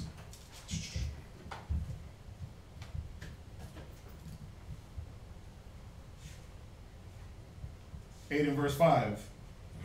Romans chapter 8, verse 5. For they that are after the flesh do mind the things of the flesh. I like that. Get that too. But they that are after the Spirit, the things of the Spirit. Right. Why is it important not to chase these fleshly things or deal with mediums and witchcraft, idolatry, fornication? It's all sin, but why is it important not to want to engraft yourself into that? Come on. For to be carnally minded is death. Because witchcraft is what? For to be carnally minded is death. See, witchcraft equals death. Mediums and soothsayers and palm readers and tarot cards and I'm going to read your astrology sign. That's going to lead you to death. That's not spiritual. So yeah, they're real. They conjure up demons. They conjure up spirits. They play on the left side. Just how we conjure up spirits, because we conjure up spirits, right? Well, the spirits are always there. The angels, they're always fighting for us. But you conjure up a spirit by the way you think. If you think negative, the negative is going to hit. If you think positive, the positive is going to hit. So we conjure up that righteous, that good side, that right side. The mediums, they conjure up those demons, man. So that's death. You had your hand up, Lamont. Oh, slide. Abadiah? Did you do Leviticus 19 and 26? Actually, we were gonna go there. What you got in 26? Let me see. What is it? 19 and 31? You mean? No, I said 26 because it talks about enchantment.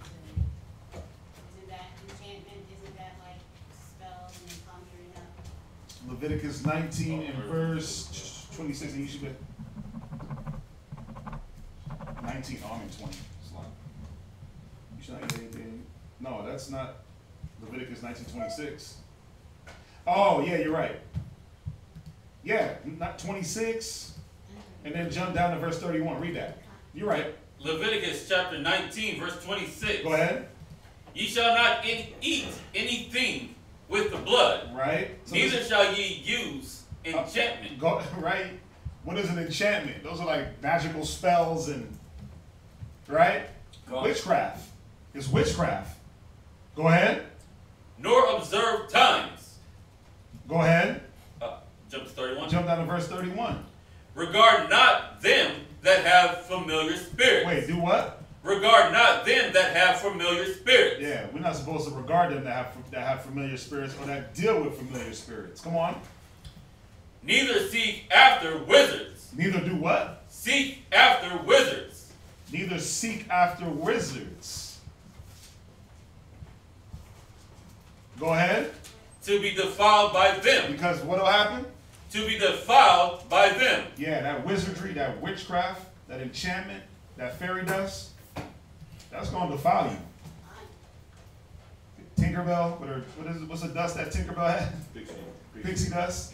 They start sprinkling. Think about when they do their witchcraft. They chop off chicken heads. They sprinkle blood on you. They sprinkle vodka on you, right? The obia.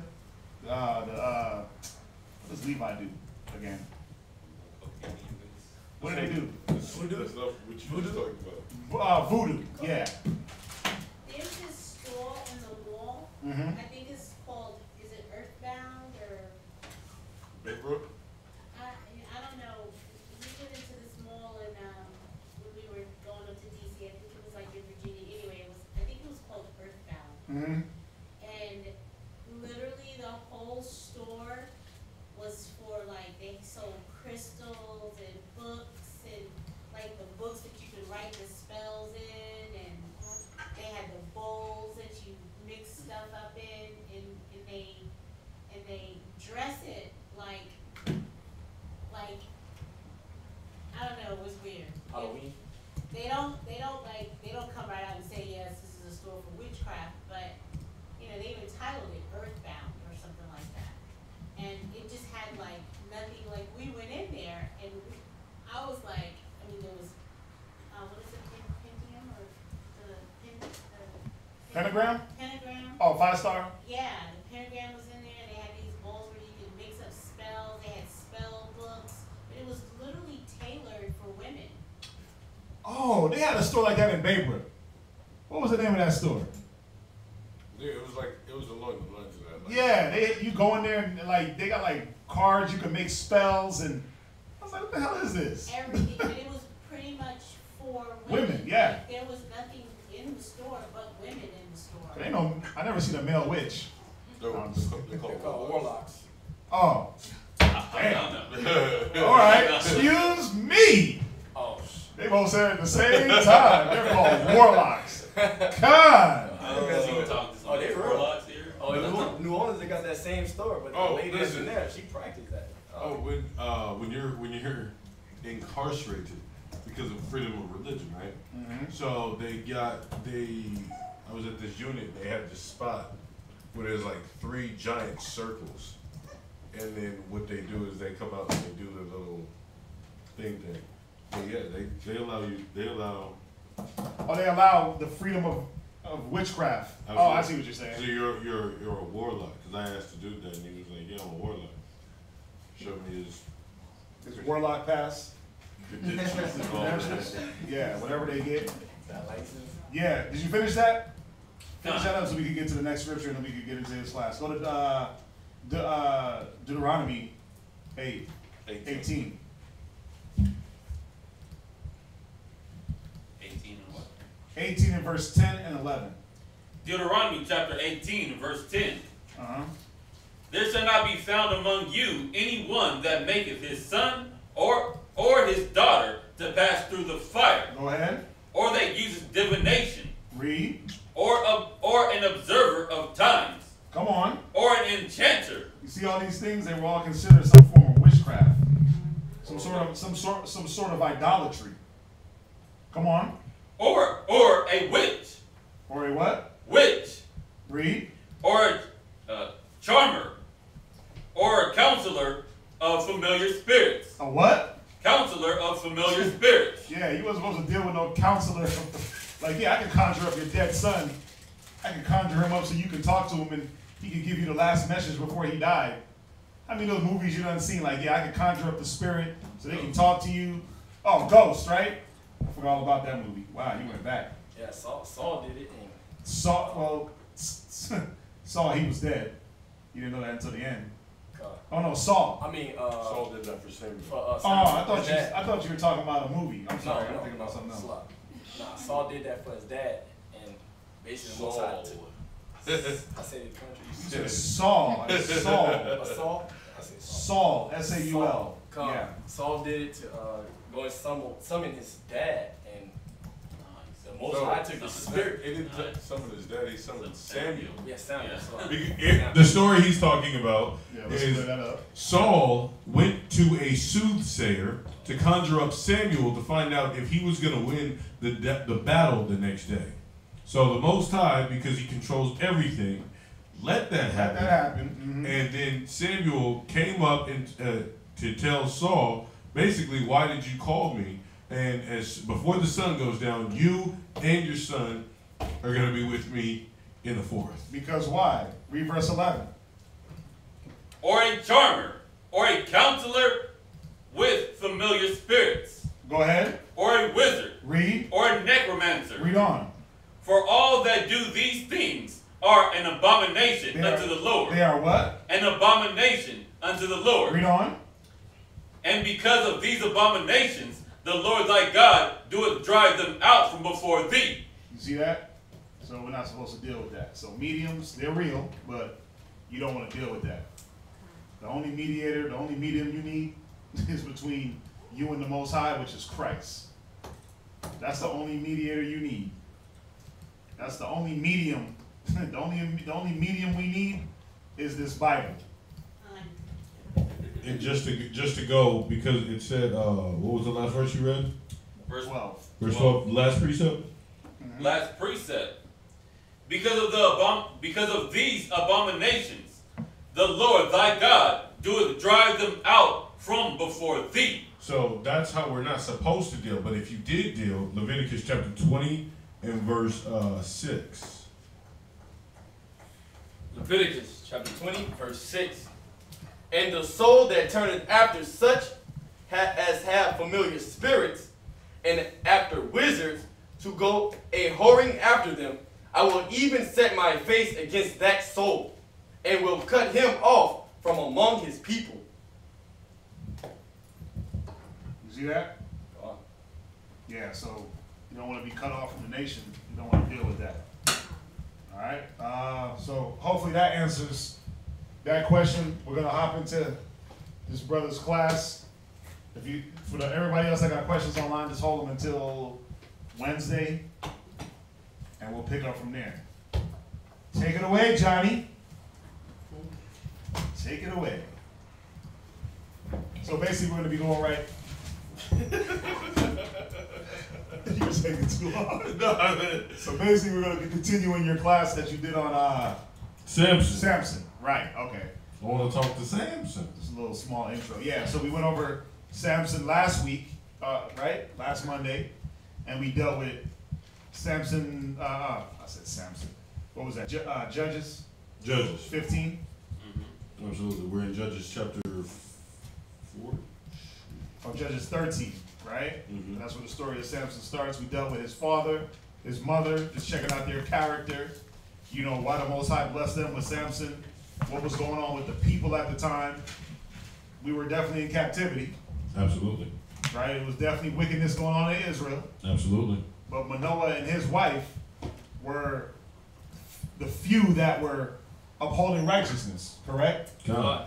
And they prayed to the Most High for a son of their own loins, and the Most High blessed them with Samson. But in doing so, what had to happen? Who remembers? What instructions did the angel give? Who was here last Monday? What instructions did the angel give to Manoah and his wife? Samson's parents, Abadiah? They had to be strict about what they ate. They couldn't eat anything. They couldn't, or certain things they couldn't. He didn't want her drinking anything or certain. When you say certain things, what is it? You remember? She couldn't drink wine. Couldn't drink wine, right? What else? And, Remember, wine was lawful, but why? right. Couldn't drink wine, and what else? Well, I can't remember the food wise, but they couldn't go around dead bodies. Right. That's another. What else? Chicago. They couldn't eat any fruit that would ferment in them. Yes. Well, it said they couldn't eat anything of the vine, right? They couldn't eat anything of the vine. They couldn't drink the grapes. Right. They told him, reminded them not to eat anything defiled, Right. not to put a razor up on his head. Right. No dead bodies. Why? Was wine unlawful? Right? Was it unlawful to touch a dead body or to be around one? Was it unlawful to pull your hair or trim your hair? We know it was unlawful to eat unlawful foods, but what was the purpose? What was the vow? Of Nazarite? Raise your hand. What was it? It's the vow of Nazarite. Vow to Nazarite. Right? And what were Nazarites used for? The priesthood. They were used as an example. Those with the prophets for the nation of Israel. All right. So the last scripture we left off was Romans chapter 11 and verse 34. Romans 11, verse 34. But hold that, Shakad, grab me Judges chapter 14 and verse 4. Because the last scripture we left off with was the precept. But I want to give everybody a chance to understand where we're at. Judges chapter 14 and verse 4. But his father and his mother knew not that it was the Lord. So, okay, start at verse 3. Verse 3. Okay, verse 1, go ahead. Verse 1. Judges chapter 14, verse 1. And Samson went down to Tishnath, and saw a woman in Tishnath of the daughter of the Philistines. And he came up and told his father and his mother and said, I have seen a woman of Timnath, of the daughters of the Philistines. Now therefore get her for me to wife. So basically, we already went through the precepts of it, but we were the same thing that befalls men today, right? You see somebody pretty, bat in the eyes, big butt, big breast, and we're overcome by that beauty. Same with the woman for the man, right? And our judgment's off. So this is what's going on with Samson, right? Go ahead. Then his father and his mother said unto him, Is there never a woman among the daughters of thy brethren, or among all the people that goest to take a wife? Excuse me. I'm reading from the top. Yeah, read it from the top. You're good. Then his father and his mother said unto him, Is there never a woman among the daughters of thy brethren? Stop. So, question, because I know we covered it last week, but just for new week's sake purposes, is it talking about just dating inside of your tribe, class? La. So you can date outside of your tribe, but in your nation, right? Khan. Okay. So that's what Samson's dad Manoah was talking to Samson about. Not that he had to marry somebody who was of the same tribe as Dan, but somebody who is of his nation, which is Israel. Okay? Khan? Okay, go ahead. Or among all my people, that thou goest to take a wife of the uncircumcised Philistines. Because he's asking him, why would you want to take a nation as opposed to somebody that's in your nation? All right, go ahead. And Samson said unto his father, Get her for me, for she pleaseth me well. But his father and his mother knew not that it was of the Lord, that he sought an occasion against the Philistines. So he didn't understand. He didn't fully understand what reasoning Samson had behind this. But we all see here. It's evident that the Most High, He was moving behind this, right? Because whatever the Most High lays down, nobody can stop. That's what the precept for was. Romans chapter 11 and verse 34. Go ahead. Romans chapter 11, verse 34. For who had known the mind of the Lord? Because at this time, nobody, not even at this time, but nobody knows the mind of the Lord. Nobody knows how the mind state of the Most High works. Unless you really want to understand, you get back into this word. And then you'll start to have an inkling idea of where his mind is at. But outside of that, nobody knows the mind of the Lord. Go ahead. Or who has been his counselor? Nobody can give the Most High some advice on how he runs things. He already, the same way a father is the parent, the parental advisor for the children, is the same way the Most High is with Israel. Your 4-year-old child, your newborn child can't tell you what to do and how to run your house. You're the man, right? God. The Most High, He's the man, and we're the children. And all we got to do is follow and obey. God. All right? God? God. All right, go back to Judges.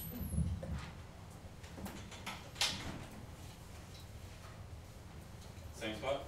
Verse 5. Verse 5. Judges chapter 14, verse 5. Then went Samson down, and his father and his mother, to Timnath. Timnath. Yeah, go ahead. And came to the vineyard of Timnath. And behold, a young lion roared against him. 6. And the Spirit of the Lord came mightily upon him, and he ran. Wait. Fear came upon him? And the Spirit of the Lord came mightily upon him. No, he had bubble guts. And the Spirit of the Lord came mightily upon him. So this was a lion.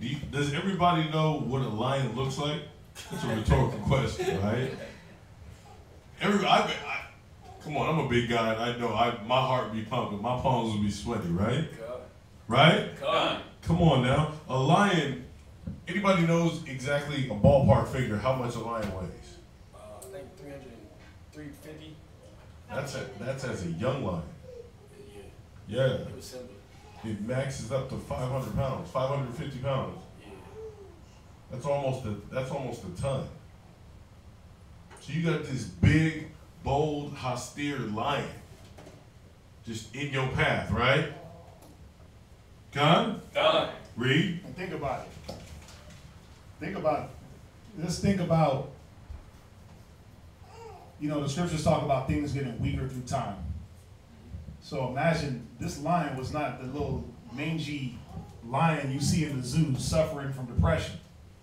Malnutrition. Now, yeah, that old malnutrition lion that you go to the zoo, you take your kids to the zoo, and you poke on the glass, and he just sits there like, what y'all want?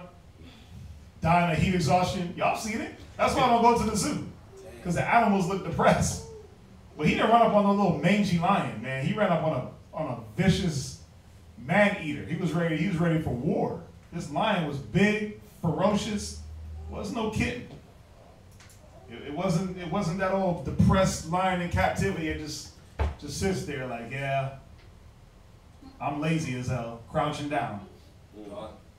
This was a lion that was never in captivity.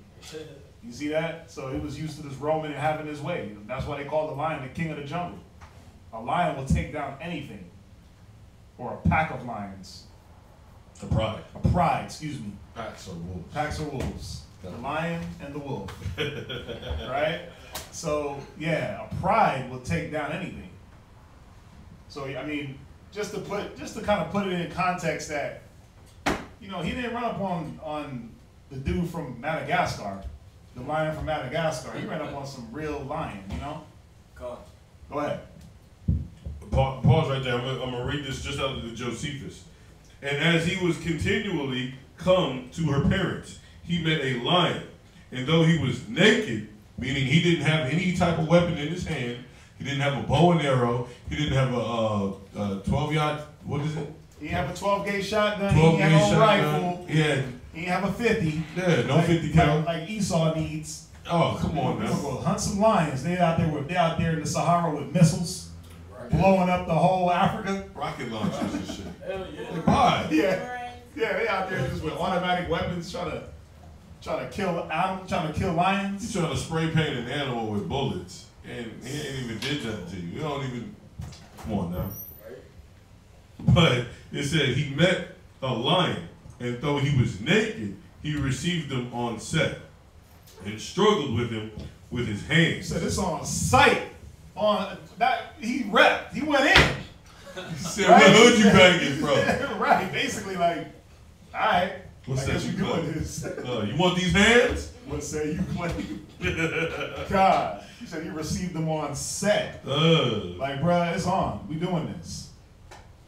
And strangled him with his hands.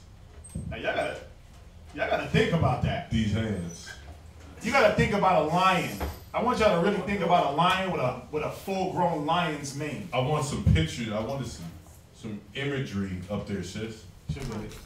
Think about a lion's mane. Mane, right? That's like an extra layer of just hair. There ain't no man alive right now can put his hand around a lion's neck and strangle it. Show me where he at. Where he at? Not here. He might be if you got the spirit of the Most High. Hey, so the spirit came mightily. The spirit came mightily, but just for his hands to fit around a lion's neck. He strangled him. Think about how big he had to be. That means he wasn't no little Rudy Poo. Yeah, he wasn't 5'11". He wasn't 5'11", 150 pounds and pale. I gotta throw that in there. He wasn't white. Come on, man. White boys ain't doing it like that. I'm sorry, Esau's not doing it like that. No, they got a British actor this time. So with a tan, so he wasn't so white. Oh, okay. Oh, you talking about from the Samson movie? Yeah, for the Samson movie. Yeah. First of all, Samson was huge. It's just like when you deal with David. It said he played with lions as if he played with kids. He was smacking them around like, ah. Wow, I didn't smack around full-grown lions. You couldn't be a small man. You couldn't be little. You know, it goes all the way back to Adam having dominion. The Most High giving Adam dominion. Think about it. What stature did Adam have to be to have dominion over all the animals, over elephants? He's commanding animals. Like, think about it. Was Adam a weak little ass dude? Oh, that's like if the dinosaurs were there, right? Right. T-Rex, the what is it? The king of the dinosaurs. The king of the dinosaurs. That dude walked. He put his tail between his legs and tucked. If he seen Adam. Come on, man. That's that dominion. But the dominion didn't just come in. It didn't just come in. Oh, you have dominion. It had to come in to dominate something. It gotta be bigger than you. But I gotta also be smarter than you. So it came in wisdom, but it also came in strength and size. So think about it. I want you to look on your phone at a man standing with a lion and see if his hands. First of all, a man's head could fit inside of a full-grown lion's mouth. His whole head. And still have room. So how can his measly hands fit around a lion's neck? Your tongue is bigger than your face. Yeah, he'll probably lick you and lick your whole face, the side of your skin. Yeah. Ain't like when Rick James licked a chick's face, right? Y'all seen it? Enjoy yourself. Yeah, this lion lick your face and lick the skin off your face. Yeah. Because they got little things on their tongue to clean themselves. The barbs. That's what, yeah. That's how they take off the fur off their animal, off the baby animal, off their prey. Yeah, they lick it off with their. So imagine if a lion licked your face. He licked the skin off your face, or leave you scarred up. So how think about it. I know damn well I ain't strangling no lion right now. Not with these little puny hands. You puny man, puny human, right? I ain't going down. There's one lion to another lion. Somebody gonna get got. I'm gonna show my dominance and my speed. I'm running. I ain't gonna front. But then again, I probably won't. I mean, that spirit come on you. You gotta stand your ground. People have survived lion attacks and bears and things like that, but I mean, you never really understand how big these animals are until you come close. You know, there was if you go downtown Houston to the aquarium, and you look at that white tiger. That's a cub, too. That's a cub. Bruh, when that dude sits up on his back legs, he's taller than me. His head is like this. He walked by the window, I was like, oh no, I would never want to be in there with him. It's just intimidating.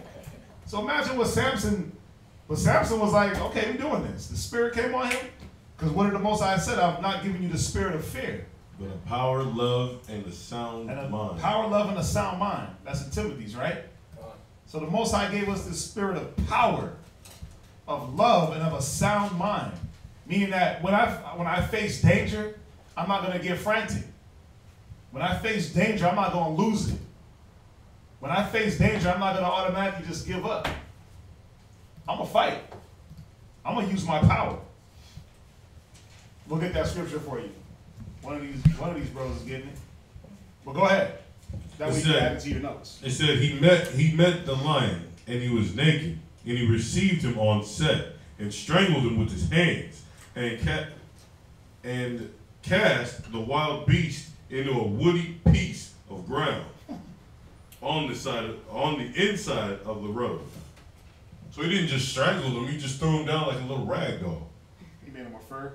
Yeah. That's the power. That's the power of ferocity. What is it? Ferocity. Ferocity. Ferocity. Ferocity. Yeah. That's the power and the mean, fierce demeanor that Samson had when he met that. And what does that say for us, though? Does that mean we tuck our tails every time somebody acts a certain way? When the situation, because we're met daily with it. When our rib gets out of pocket, when she's talking out the side of her neck, do we give that demonic possession that has a hold of your woman? Do we give it a foothold? Hell no. But how do we combat it? Do we do it with our hands? No, we can't, because the scripture says our warfare is not carnal, right? But it's of the strongholds. Hold that. Grab me the scripture real quick, please. And the one I was quoting was 2 Timothy 1 and verse 7. For God hath not given us the spirit of fear, but of power, and of love, and of a sound mind. 2 Timothy 1 and 7. You got mine, Lamont? God. Okay, go ahead. And the scriptures does say that this was a young lion.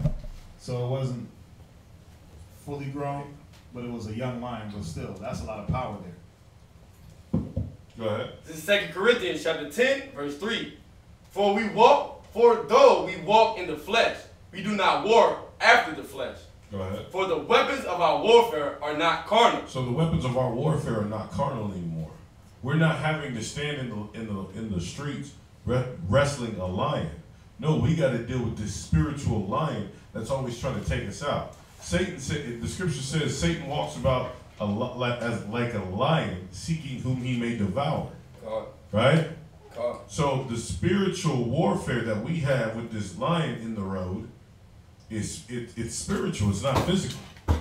Right? God. Go ahead. Oh, yeah, because on the other hand, hold that. Because on the other hand, right, when brothers make excuses for why they can't do things, what does the scripture say? What does the scripture say? There's a line in the way. There's a what? A line in the way. So get that scripture. Hold where you at. Get that. Proverbs chapter 26 and verse 13. You see that? So we got to see that Samson what? He wasn't a man of excuses. Oh. Samson wasn't a man of excuses. He was, listen, I'm on a mission, bro. I'm handling business. He said on set. On set. It said in the Josephus on set. Come on. Like when I see I'm smashing you on sight. Duh. Right? Read that. Who got the Proverbs? Proverbs chapter 13. Chapter 26 and verse 13. Proverbs chapter 26 and verse 13. Come on.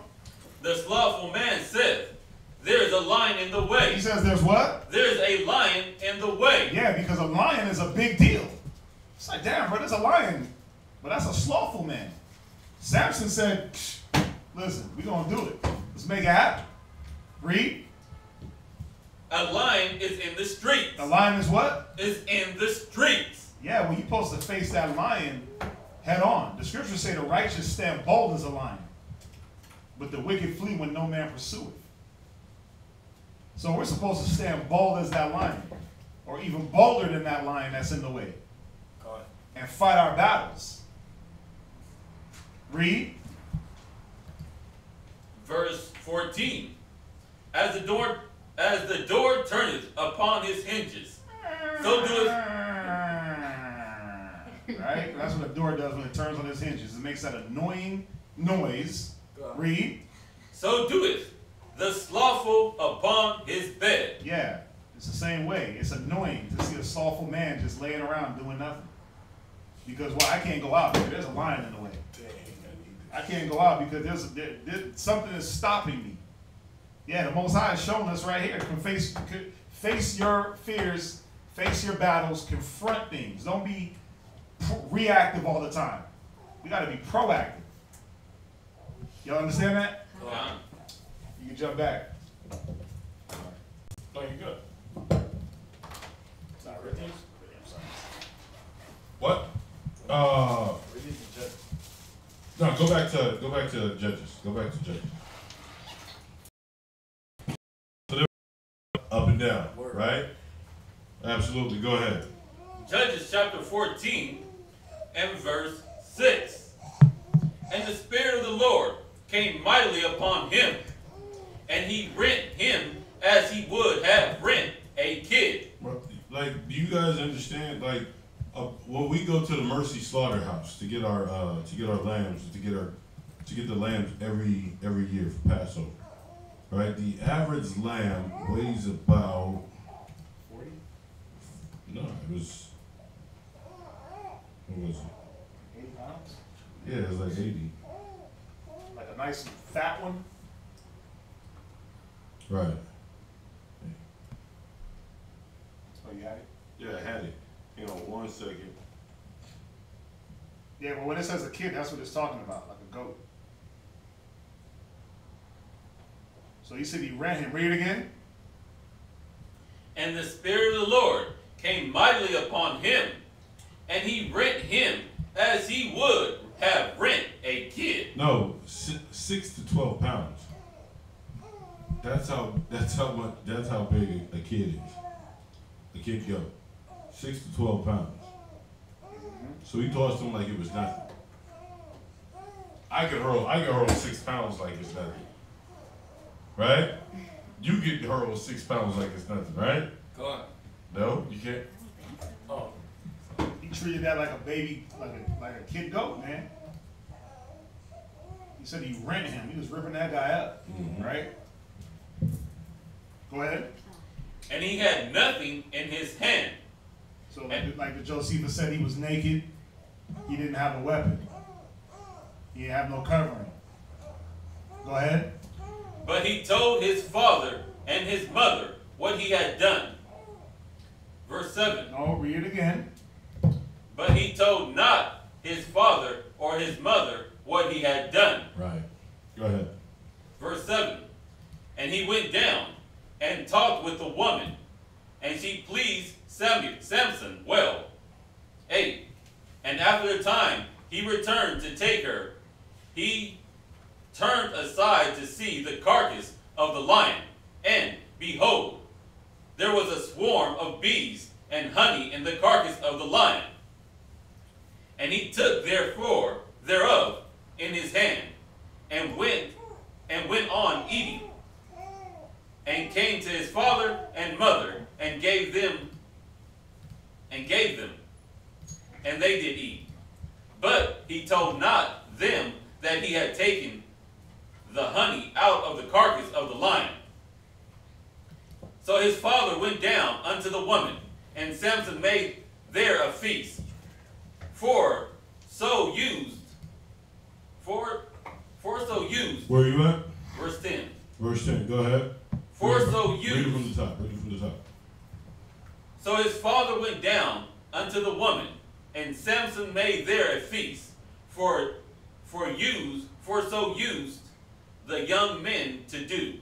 All right. So basically, so So Samson's dad went down and he made the petition for the girl in Timnath to be Samson's wife, right? And then they threw a feast just like the young men used to do at that time for that celebration. Go ahead. And it came to pass, when they saw him, that they brought 30 companions to be with him. And Samson said, Hold that. So read that verse again, verse 11. Verse 11. And it came to pass, when they saw him, that they brought 30 companions to be with him. All right, into Josephus. So this is page 146, section 6, chapter 5. It says, and when he was going, another taking 3 combs away, he gave them together with the rest of his presents to the damsel. Now the people out of Timnah, out of a dread of the young man's strength. So his what he did, the way he carried himself, the way who Samson was, it was known far and wide. Go ahead. Gave him during the time of the wedding feast.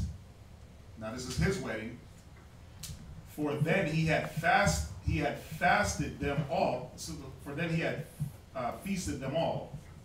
It said he gave him during the wedding feast 30 of the most stout of their youth. So the people of Timnah gave him 30 men, right? In pretense to be his companions, but in reality to be a guard upon him. So it really, the companions, it said in pretense, it was a facade. It was fake. There was a deeper meaning behind him just having 30 companions. Oh, hey, you're going to have a wedding. You know what? We got these 30 people that are just going to hang and kick it with you and follow you everywhere you go. They're going to be your BFFs. No. Read. But in reality, to be a guard upon him, that he might not attempt to give them any disturbance. So they were scared. So they got 30 dudes to watch him, basically. They gave him 30 chaperones. Y'all see that? Come on. You want me to read on? Yeah. Now, as they were drinking merrily and playing, Samson said, as was usual at such times. Okay, pause right there. Go ahead. Verse 12. Verse 12. And Samson said unto them, I will now put forth a riddle unto you. If ye can certainly declare it me within the 7 days of the feast, and find it out, then will I give you 30 sheets and 30 changes of garments. So now he's making a wager. He's feeling good. He just did that deed with the lion. He's seen it. He's feeling himself, right? So he's actually getting married. He is. So the lion situation kind of happened before. Yeah. So yeah, I see what you're saying. Well, yeah, because he's feeling good about the whole situation. I killed the lion. Right. I'm strong. I'm mighty. I'm getting married. Right. I'm doing my thing. You feeling yourself, right? Ain't nothing wrong with that sometimes.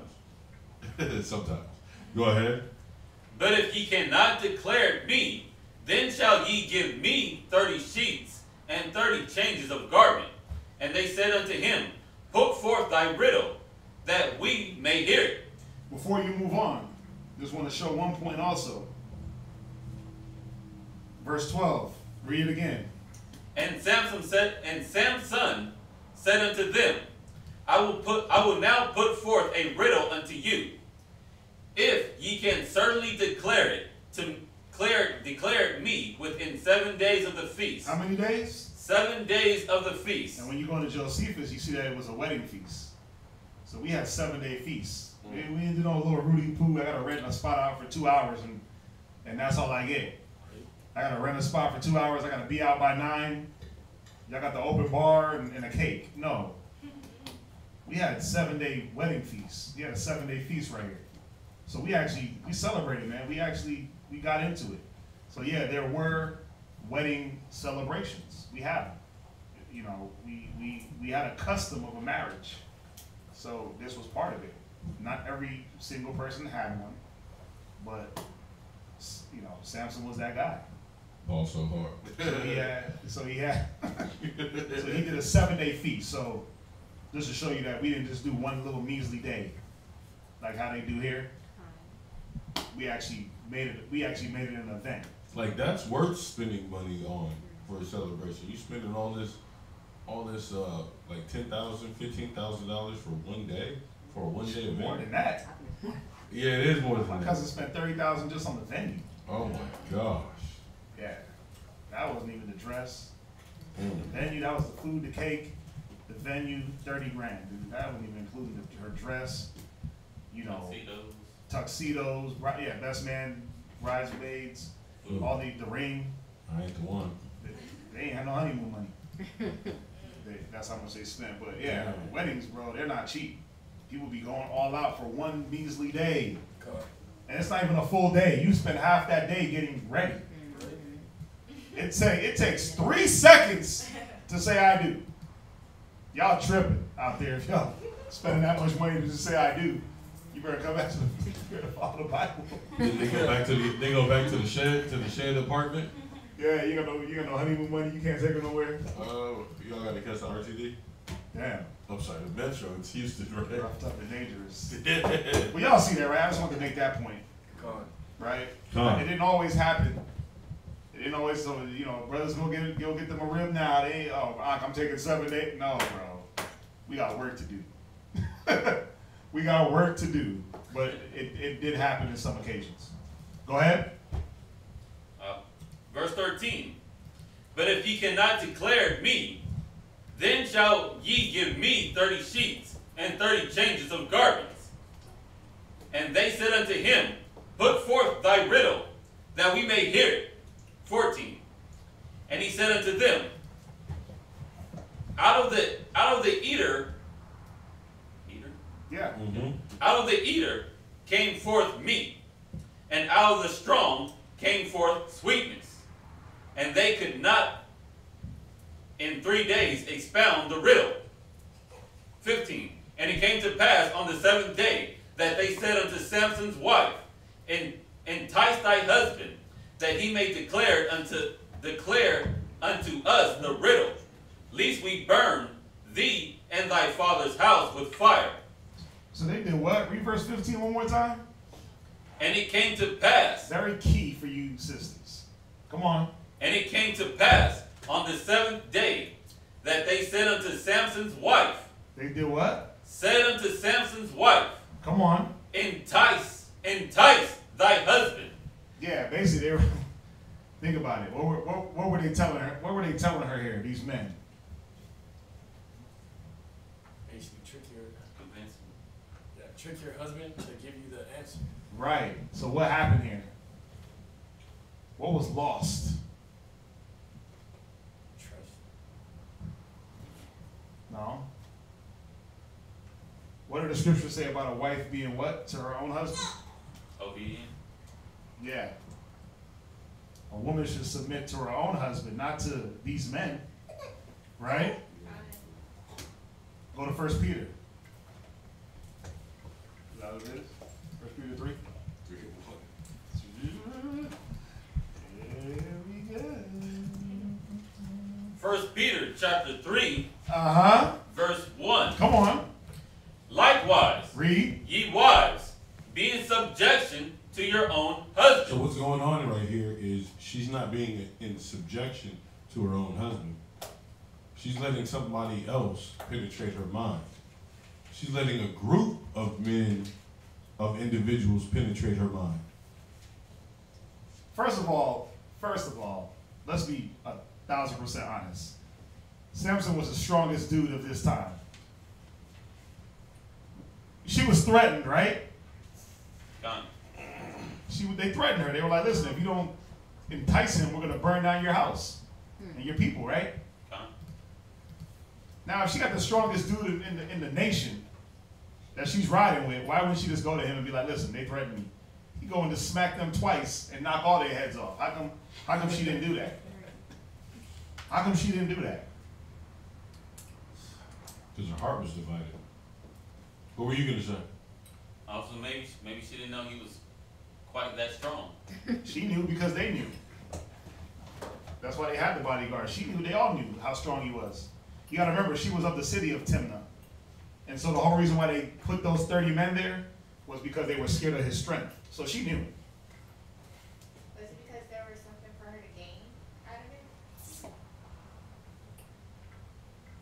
Well, we're gonna have to read on to see, but but think about it. Where was her mind at? Where was her mind?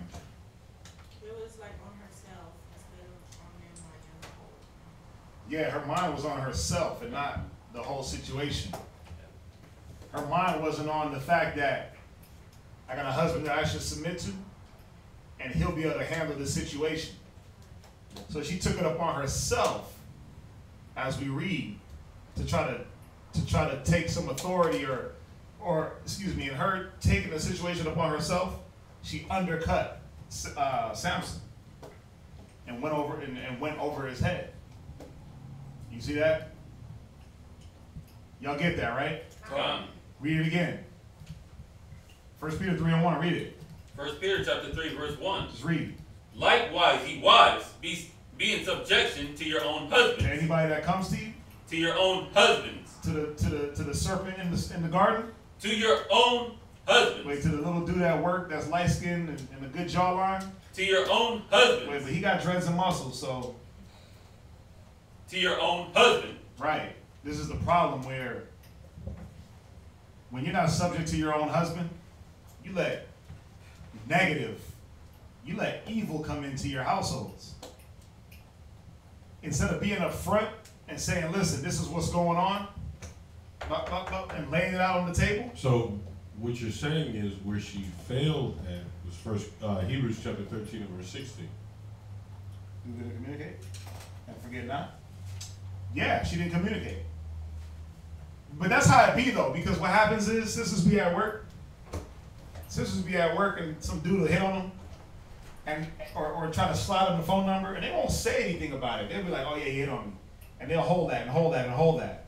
And then what happens is, what you should be doing, some dude comes and hits on you or tries to come at you some sideways, yeah, you're supposed to shut that down. But then you're supposed to let your husband know, like, hey, this is what's going on. So he can give you more ammo to be able to help the situation. Because a lot of times y'all sisters be gullible, man. Y'all be easily influenced. It's sad. The next thing you know, it went from I rejected him twice to now he's my side dude.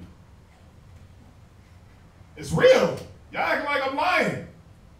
Y'all act like I'm making it up. Like, yeah, he hit on me. I rejected him. He hit on me again. I rejected him. The third time, I'm going through something with my husband, and he hits on me, and I'm like, yeah, I'll go to lunch with you. Because you and your husband had an argument that same morning or the night before, so now you're feeling vulnerable. So this dude comes and hits on you, and instead of you shutting him down the proper way the first two times and communicating, you just let that slide. And then now he catches you in a time where you're weak. And you go from co-workers to side dude. You go from he's a co-worker to you cheating on your husband.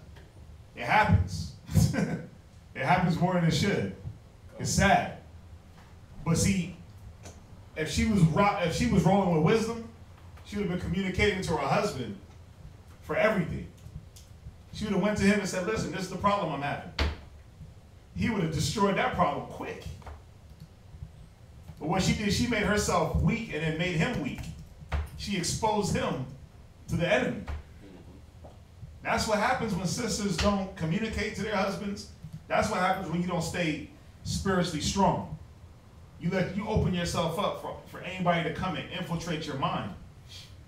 And then what happens? Your household falls and you wonder why. Like, how did this happen? Oh, how did I let this happen? It happened because you didn't communicate. It happened because you, read it again, 1 Peter 3:1. Likewise, ye wives, be in subjection to your own husbands. It happens because you weren't subject to your own husband. You were subject to every long-haired nigga out there. Excuse my language.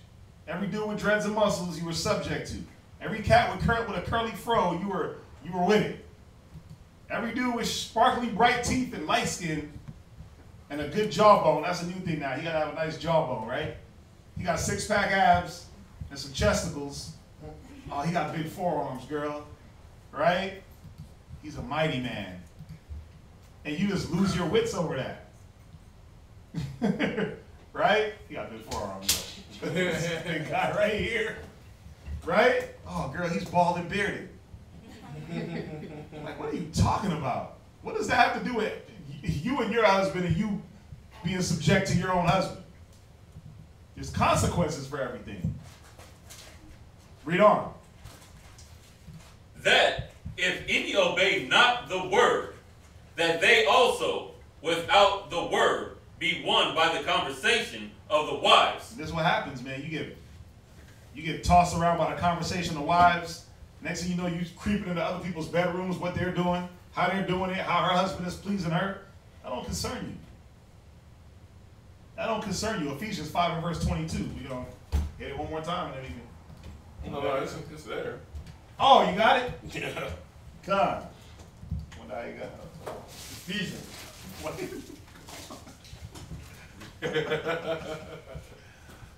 I just want to comment on those two. Come on, read that. Ephesians chapter 5, verse I'll let 32. you get this one. This is a great mystery. Ephesians 5 and verse 22. Oh, slop. Verse 22. Yep. Wives, submit yourselves unto your own husband. So the problem is that she hasn't submitted herself to her own husband. That's why she's being influenced, and that's why she's going about looking at everybody else's household, like why she's listening to her family members, her what is it, the angry aunt that doesn't have a man, that can't maintain a man, that never been in a relationship, that don't have no children, but she'll tell you how to run them children and how to run your household, right? Yeah, she'll tell you how to get a man and keep him, but she's been divorced 5 times. Like, bruh, what are you talking about? Like, you're a terrible example. You gonna tell me how to raise kids and all yours got took by the state? Come on. They're all gang members. Yeah, all your kids are either gay, gang banging, or dead, or in jail. But you gonna tell me how to raise mine? You gonna tell me how to use the Bible to raise my kids? You gonna tell me what a good man is, but you never had a good man. Uncle Johnny ain't stuck around. Uncle Johnny left 30 years ago. Got you pregnant and left. You gonna be my example? You gave the wrong name. Well, y'all see the point. See, she was supposed to be subject to Samson, and we're gonna see the repercussions. Come on. Colossians 3 and 18, last one.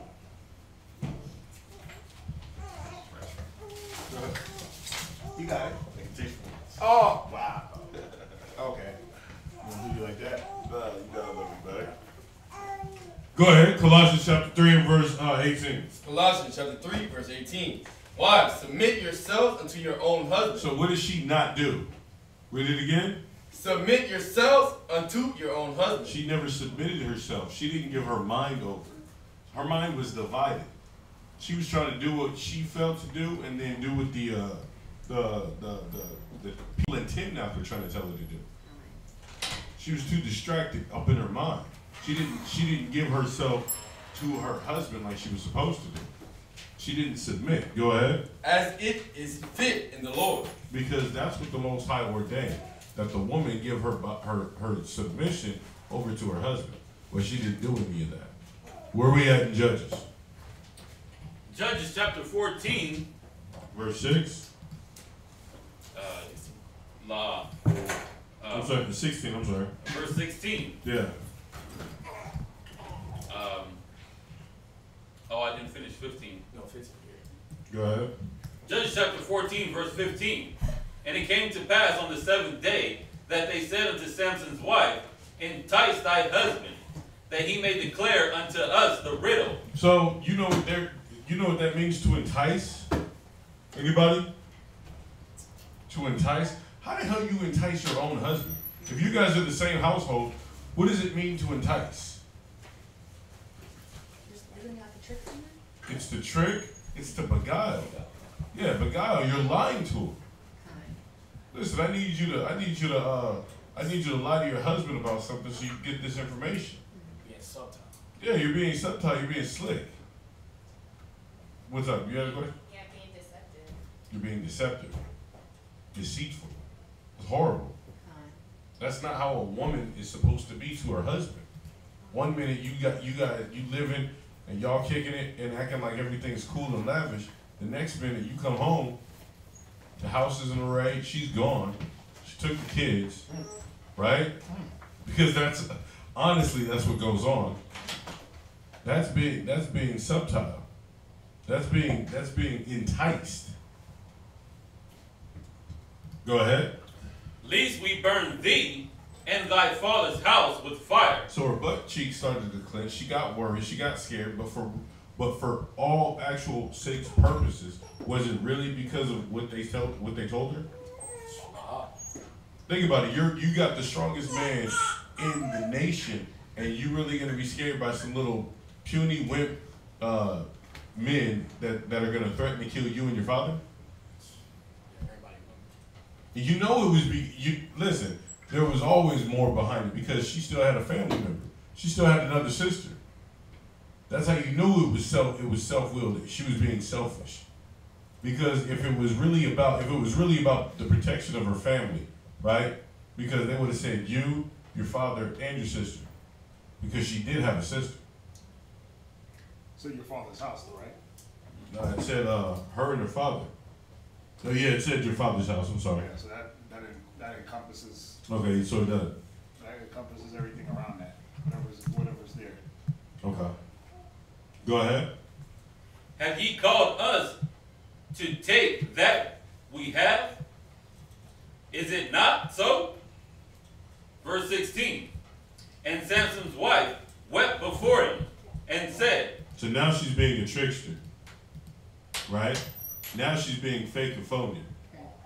The wife of your bosom is being fake and phony. This is what's going on. Go ahead. Thou doest hate me, and lovest me not. Now she's trying to use her feminine wiles to get what she wants. Go ahead. Thou hast put forth a riddle into the children of my people, and hast not told it me. And he said unto her, Behold, I have not told it my father nor my mother. And shall I tell it thee? He's like, look, baby, I ain't telling it to nobody. But you want me to tell you? Okay. Go ahead. And she wept before him 7 days, while their feast lasted. And it came to pass on the 7th day that he told her, because she lay sore upon him. Party pooper. Right? She was party pooping, man. We're all emotional, trying to entice him. When you look up the definition of entice, it means to lead astray, to persuade negatively. And you know what should have went on? You know what should have went on in between those days where she was talking about that? Because we get hit with every single day in our relationships where we encounter our spouse and there's something said, right? Go ahead, Proverbs chapter 15 and 22. And I'm sure that while she was weeping, he was like, babe, what's wrong? And she's nothing. Nothing, I'm good. Babe, what's wrong? Nothing. Nothing, I'm good. Babe, what's going on? Nothing, I'm good. The whole 7 days, she was just sitting there lying. The whole 7 days, she wasn't communicating. Because why? She had an ulterior motive, different agenda. Go ahead. Proverbs chapter 15 and verse 22. Without counsel, purposes are disappointed. Go ahead. But in a multitude of counselors, they are established. But see, you know what Samson didn't do with the script. Samson, he could have took this event and this situation to his dad, and he could have told him, this is what's going on, Dad. You know what? I got this situation going on. What do you think about this? Why? Because Proverbs chapter 11 and verse 14. Yeah, but read that one more time. Watch.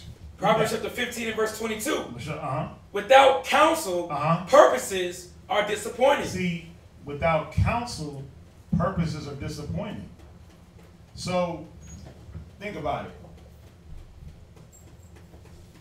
What if she would have counseled? What if she would have counseled with Samson? Their purpose wouldn't have went through. What was their purpose? To find out the riddle, right? What was they had obviously a negative purpose. I'm saying it in the reverse way, right. Of Scripture, but just showing you without counsel, purposes are disappointed. Without counseling and saying, look, this is how we're going to do this, and this. Our purpose that we're trying to do is disappointed. It doesn't happen. But imagine now on the flip side, if she'd have went and counseled with Samson, their purpose would have been disappointed. Because now he'd have been like, okay, I'm going to handle that. I'm going to go to Pops or I'm going to just go to them. You see that? Their purpose would have been disappointed. Right. So you see how that scripture works? But either way, there was no talking. There was no, this is what's going on, this is what happened. She just kept moving like nothing happened. But the whole time emotional and crying, weeping. Like, come on. I think they're called crocodile tears. Yeah. Done. Right, those crocodile tears. Where are we at? Proverbs chapter 15 and verse 22. 11 and verse 14. 11 and verse 14. Go ahead.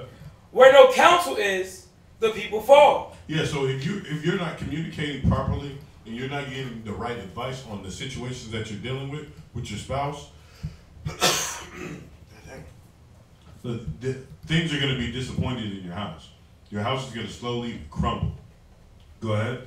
Where no counsel is, the people fall. Where no advice is, everybody's going to fail. Ecclesiastes chapter 5 and verse 15. Ecclesiastes chapter 5, verse 15. Now, as a young man in a young marriage, in a young relationship, this is what you got to consider. Go ahead. Be not ignorant of anything in a great matter or small. You can't be ignorant of anything light or small. You can't be ignorant to when she's acting a certain way, when she's got this perception of giving off an attitude all the time, and you're like, well, babe, what's wrong? Nothing. Well, no, you seem down. No, I'm not. I'm cool. Well, why are you giving me the cold shoulder and the one-liner answers? I'm just chilling. I'm just fine. I'm just me. I'm just this. You're wasting time. You're destroying your house. Proverbs chapter 14 and verse 1, it says, here, we'll grab it real quick. I don't want to quote it. Go ahead. Proverbs chapter 14, verse 1. Every wise woman buildeth her house. Every wise woman, not stupid, not a fool, because when you look up the definition of a fool, do you know what it is? It's a smart ass. It's a dumbass. That's the definition of the dictionary. That's what it means. It means a joker. It means an idiot, a non-smart person. That's what a fool is. That's the opposite of a wise person.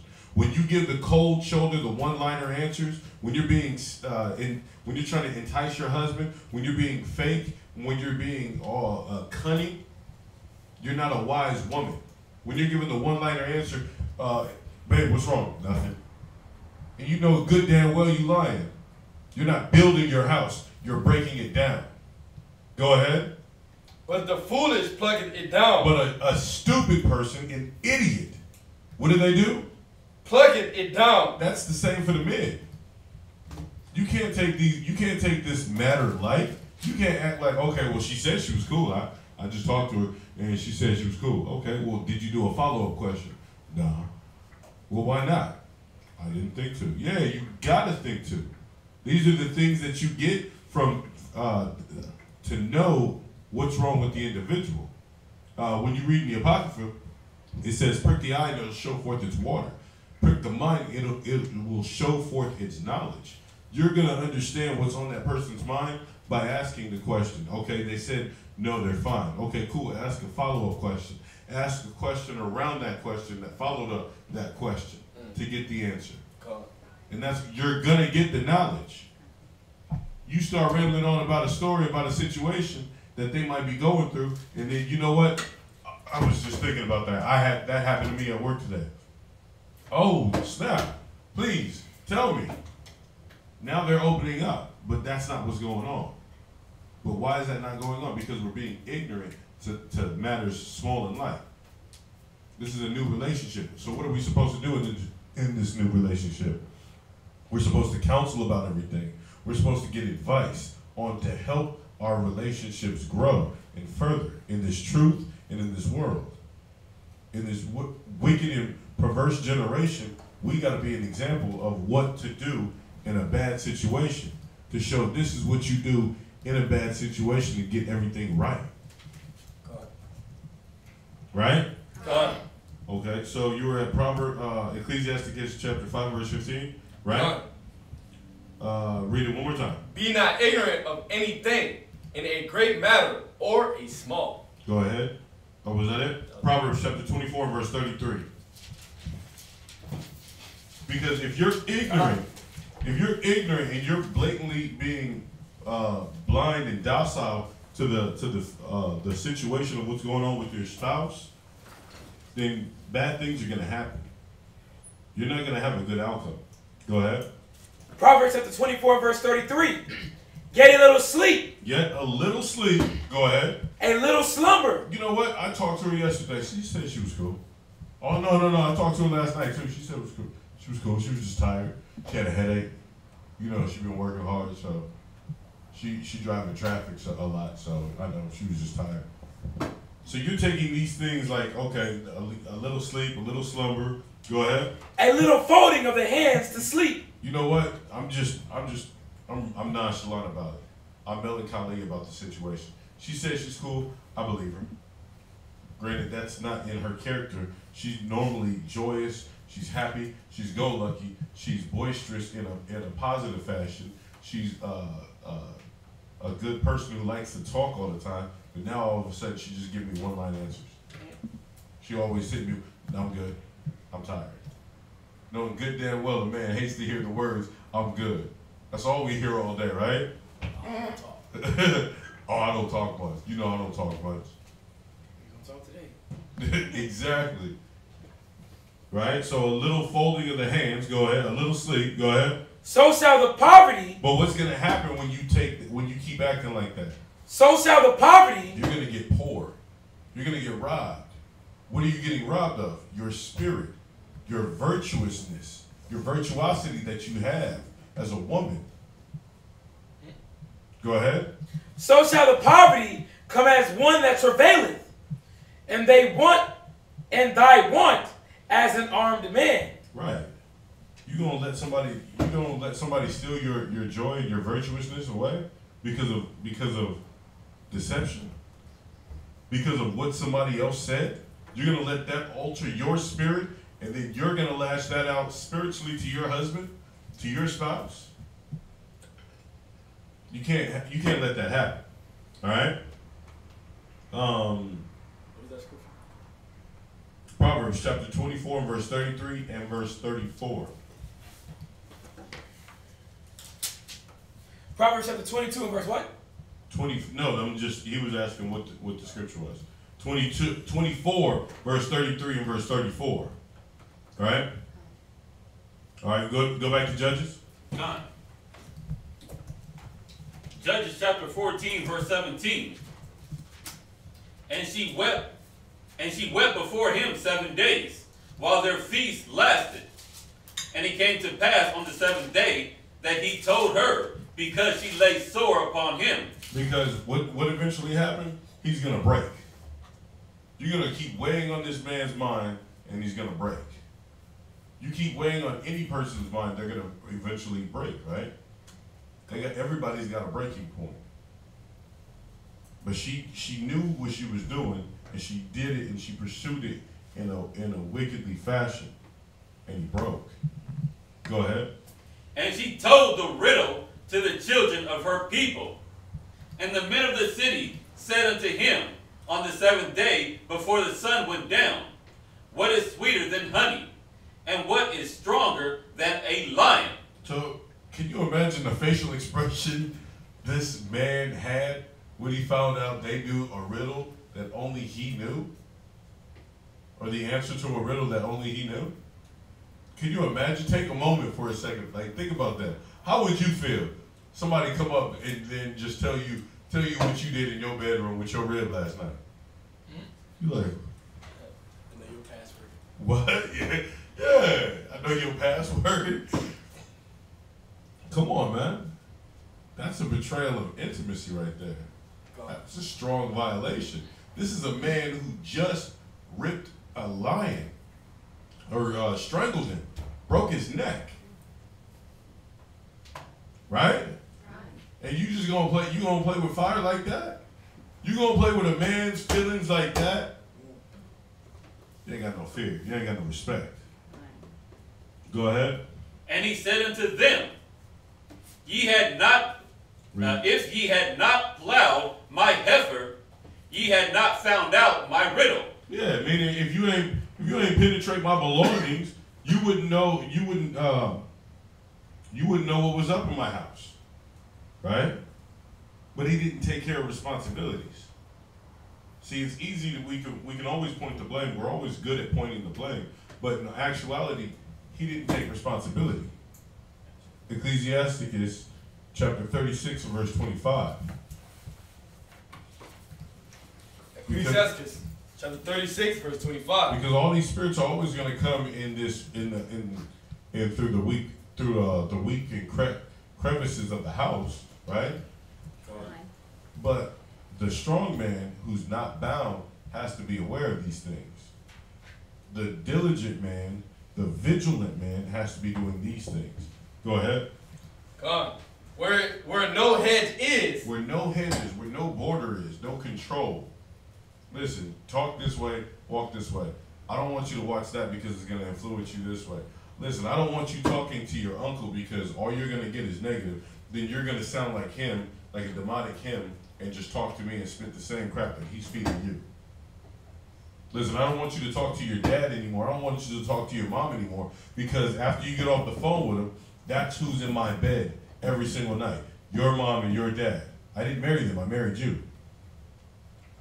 But where there's no hedge, where there's no border, there's no control, there's no protection. Read. The possession is spoiled. The possession is spoiled. What's the possession? The possession is your spirit. The possession is your mind. If you don't have a border of protection around your mind is destroyed. I.e., your husband being your leader. He should already see these things, and he's supposed to be guiding you around them. Go ahead. And he that hath no wife will wander up and down mourning. Go back. Judges chapter 14 and verse 18. You're at 19. Verse 19. Go ahead.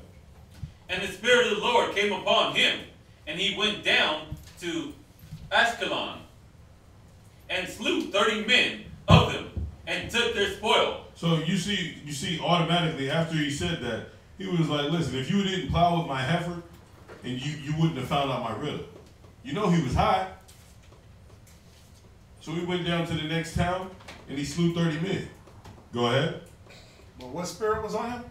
The Spirit of the Lord. Read again. And the Spirit of the Lord came upon him, and he went down to Ashkelon, and slew 30 men of them, and took their spoil, and change of garments unto them which expounded the riddle. The Lord is a man of war. The Lord is his name. Ain't no softness here, bro. Ain't no. Y'all gotta see it. The Spirit of the Lord came on him. It's the same spirit David had on him when he was slewing his tens of thousands. His enemies. Right? He said, "Blessed is the Lord." Get that one in Psalms. Blessed is the Lord that teaches my hands to war. Psalms 18. Oh, you got it? Psalms Oh, 18. somebody. Come on, man. My bad. God. I thought about that before. You got it? I was going that way. Oh, man, you ain't got it. You ain't got it. Oh. You ain't got it. Because I don't want that for that purpose. I didn't want that You for need that. that. You can use that twice as a scripture. They Okay. plug in.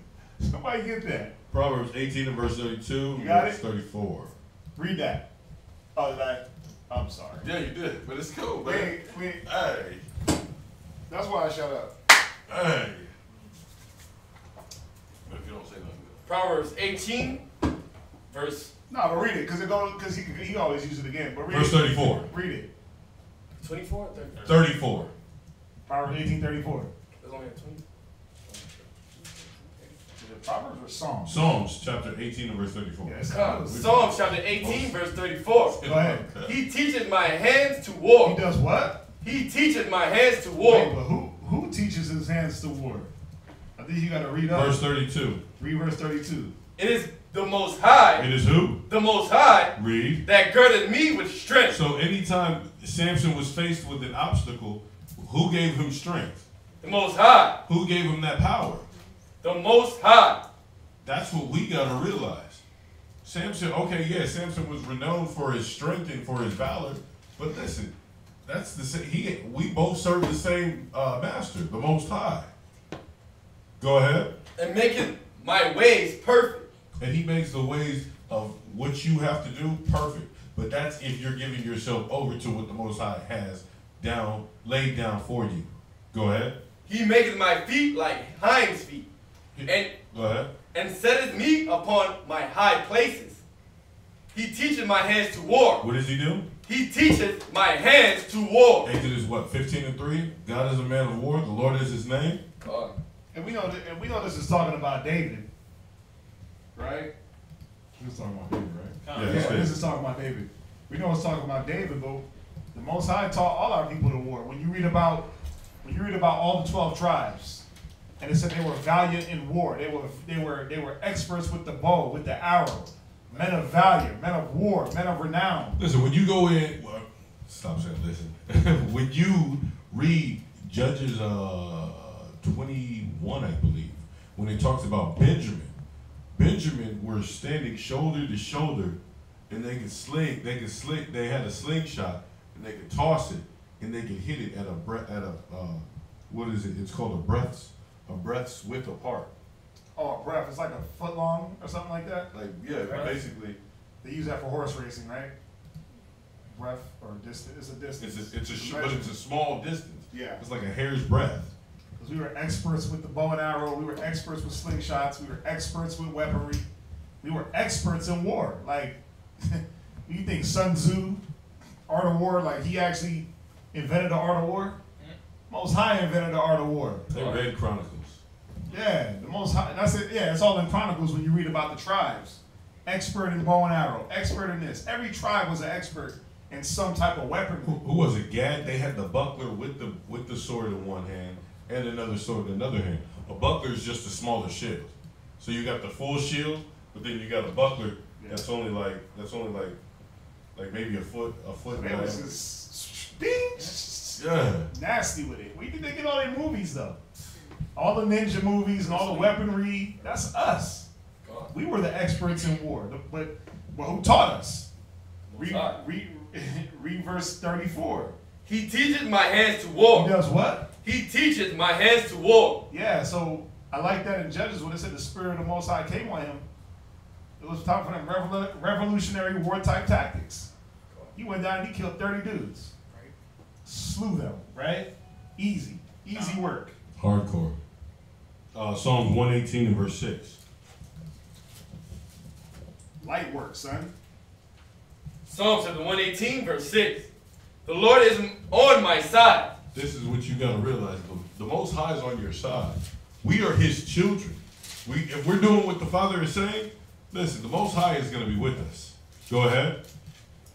Come, I will not fear. What can man do unto me? That's what Samson felt when he went down to slay the 30 men, and that's what he felt when he encountered the lion. No fear. No fear. No weakness.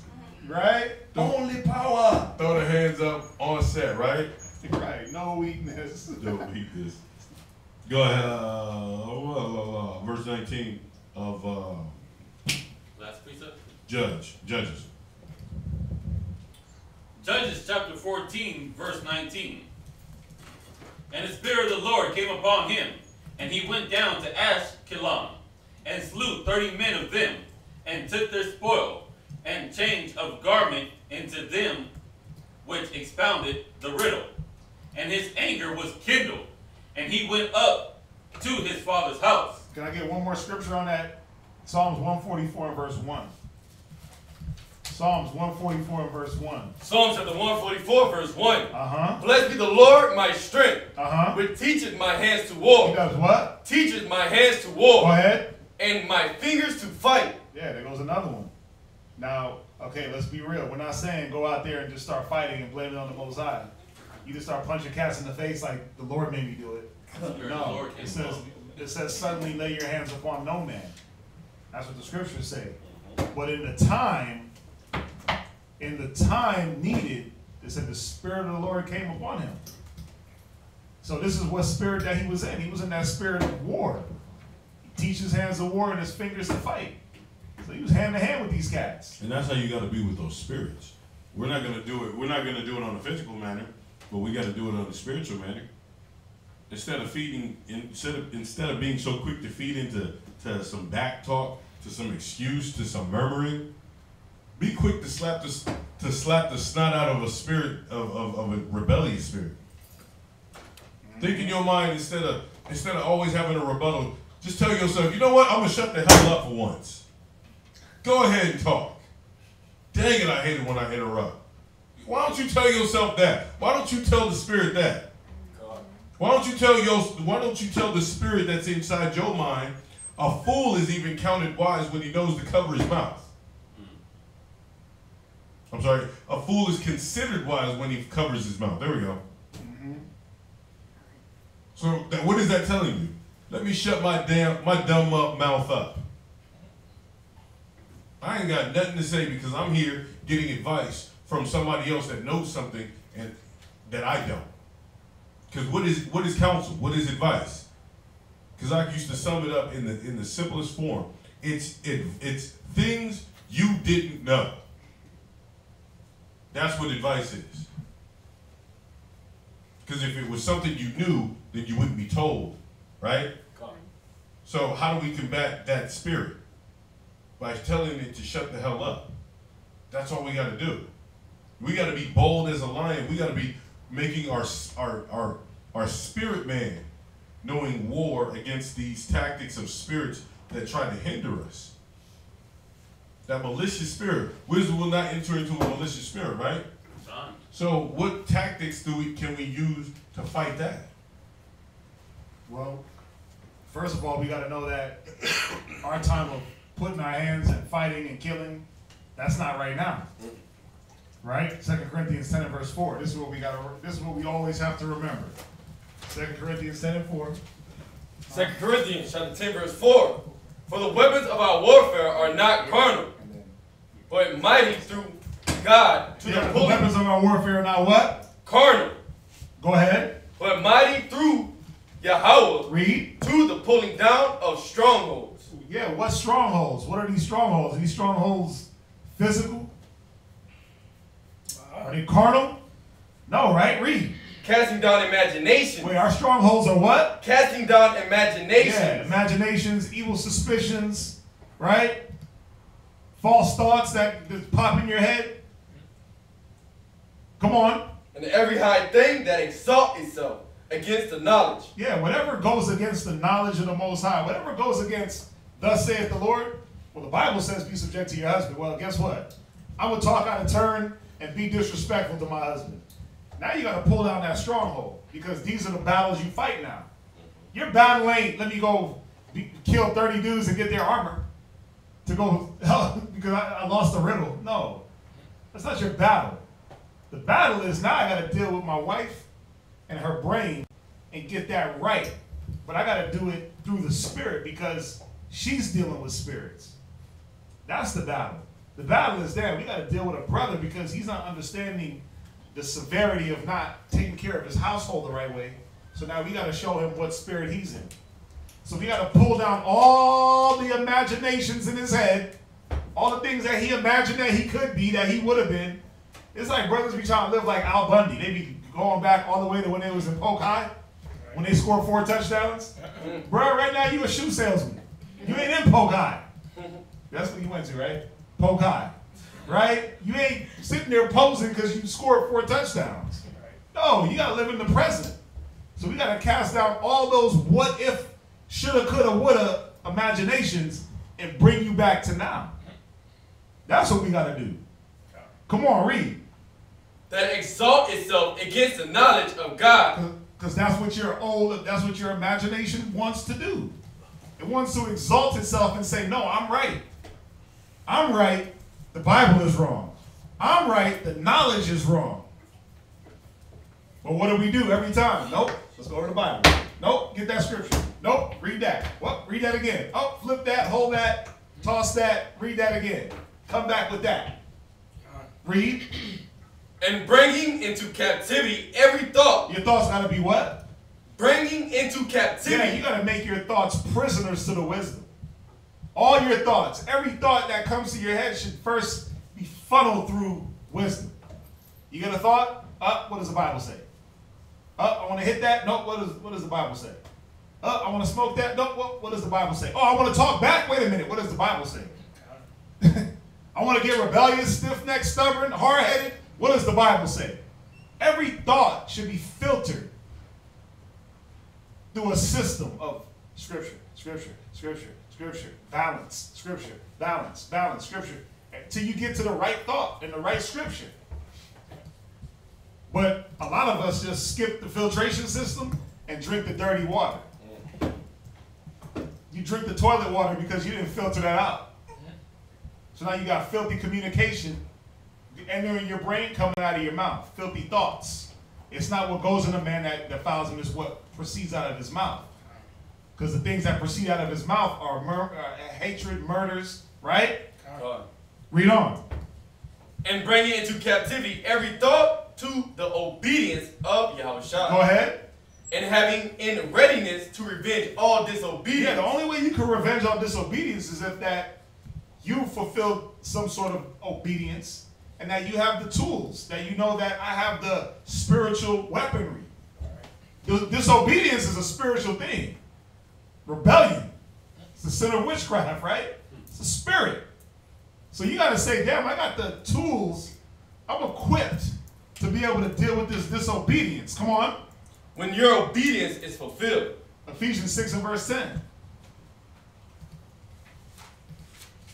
that what I want?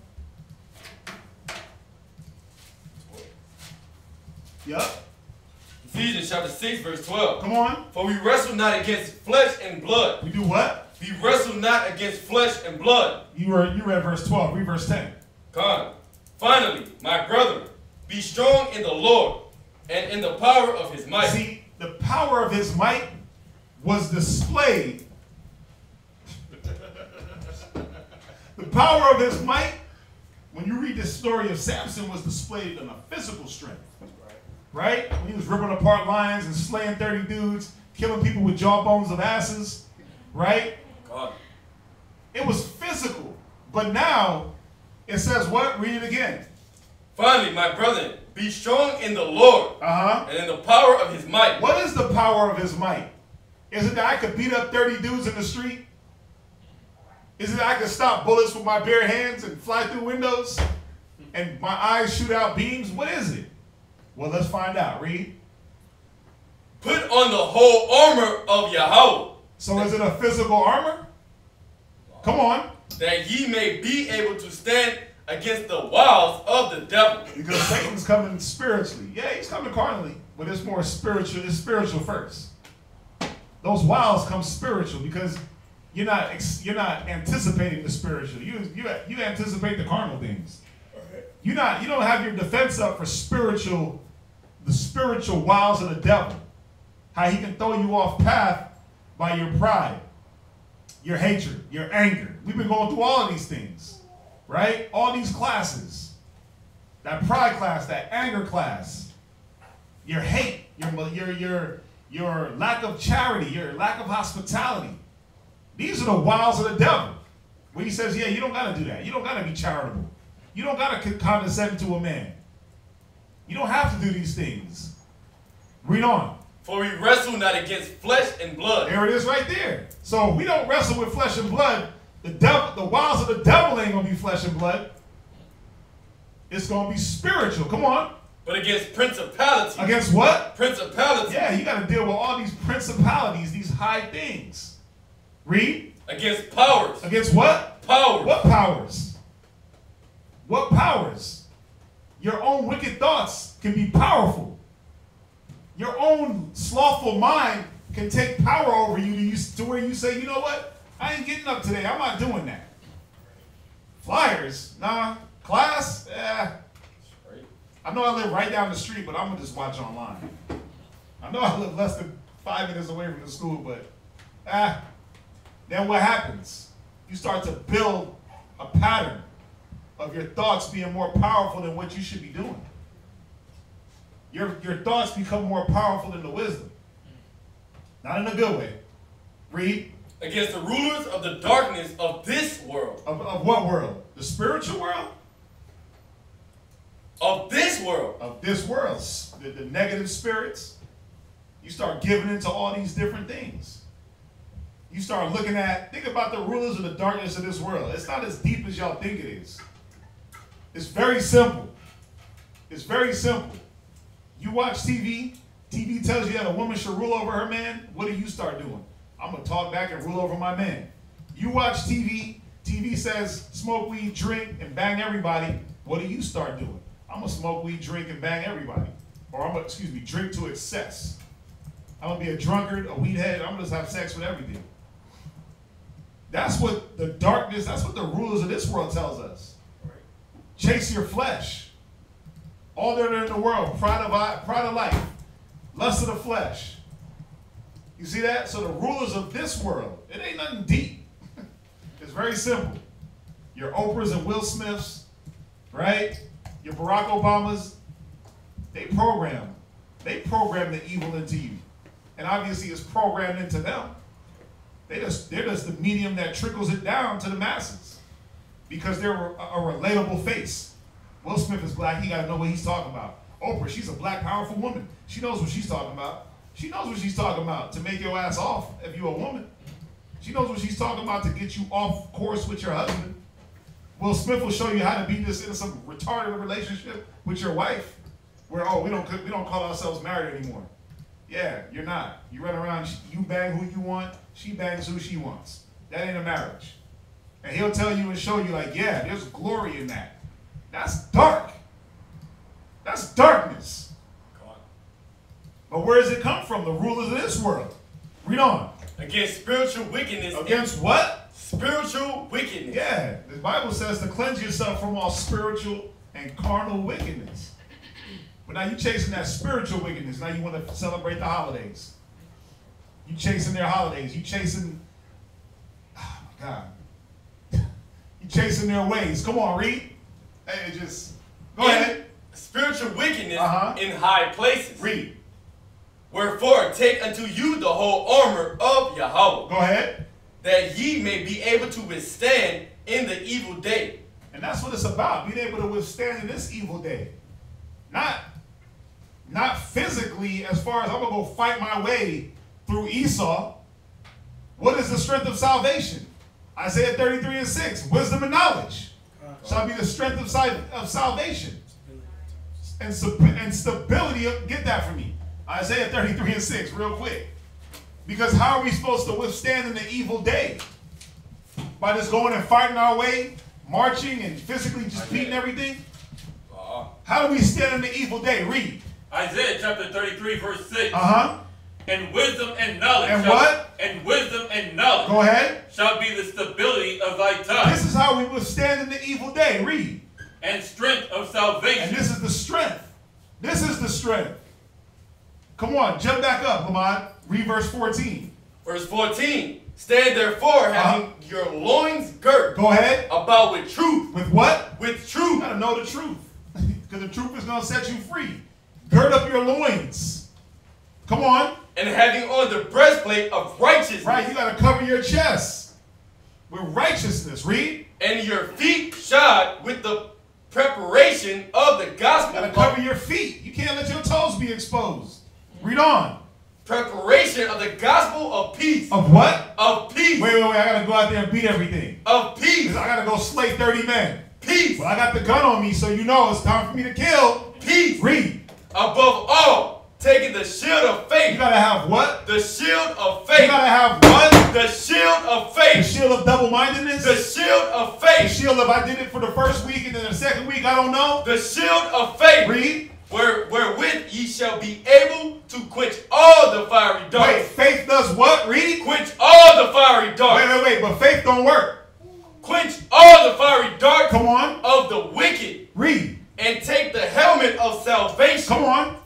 And the sword of the Spirit, which is the word of Yahweh. This is what it's about. This is what it's about. This is the weapon. Samson had his hands. Yeah, he was... David had his hands. They also had wisdom.